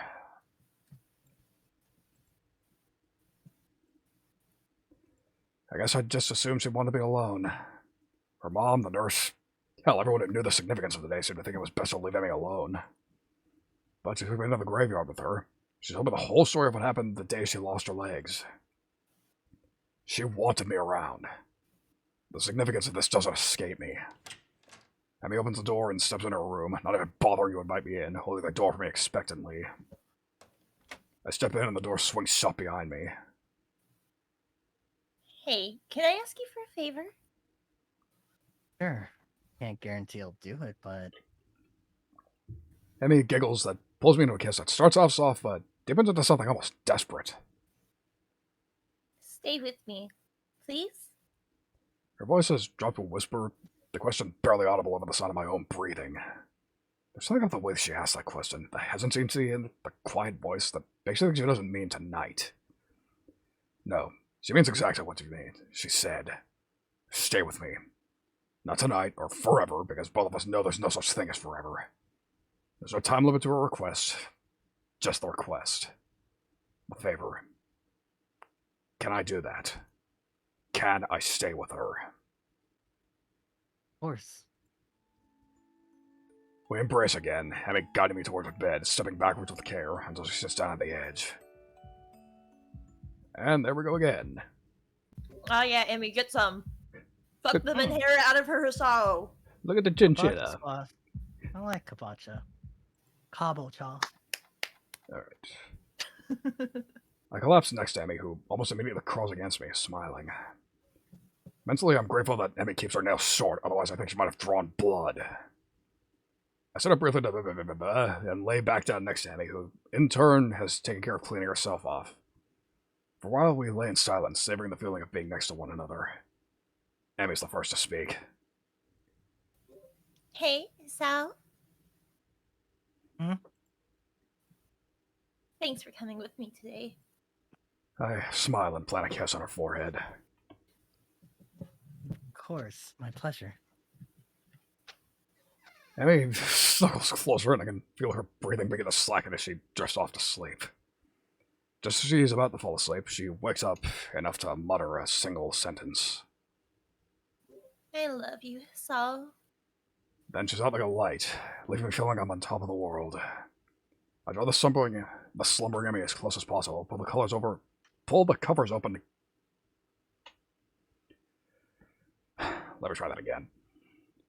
I draw the slumbering Emmy as close as possible, pull the covers over us to keep the chill off, and fall asleep as happy as I've ever been. Okay, time for some more rearrangement. Callie, am I coming a bit closer? Me? Where? Oh, across the screen, I guess. I guess I'll scooch over. Doop. Yeah, too late. I already did that. You're Oh, okay. nice front and center. No, thank you. Oh, do I need it? Yes. We have something we need to cover. And I'm a sensor bar. yes, Alright, I'm ready. you got the flare in the hair. It works. Yes.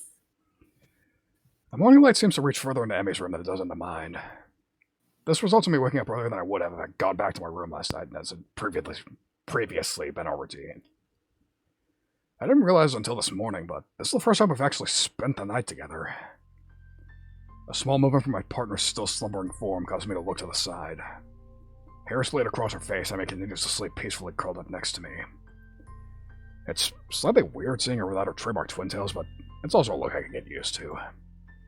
The small size of the beds here necessitates her curling up, but I'm pretty sure she would have done so anyway. The covers are nearly over her head, and I smile as an errant strand of hair causes her nose to twitch slightly. Unable to help myself, I draw her a little closer, a move which she seems to think is a good idea. Her steady breath raises a trail of goosebumps on my chest, but I don't mind. I'm no longer tired, but I don't feel the need to move from my current position. Emmy's warm body reposed against mine is far too comfortable to move. I guess up at the ceiling and consider how it is that we got to this point. We've been close for a while, but not this close. It seems like only yesterday that she ran into me in the hallway and, after apologizing for almost murdering me, decided to take an interest in my well-being. But that grew into something else, which I at least wasn't expecting. One thing's for certain. Having found Emmy, I will try as hard as I can not to lose her. My morning music is interrupted by further movement from Emmy. Her eyes flutter open and she seems briefly confused by my presence in her bed, as well as her current state of dress, which is non-existent. A little more to the left. Then she smiles happily and sits up, her face looking down at me. Hold on. A little more adjustment. Butt cheeks. Yes, but they can't see it. That's what matters. You can see her face, though. A little face. Maybe a little shoulder is a treat. Why not?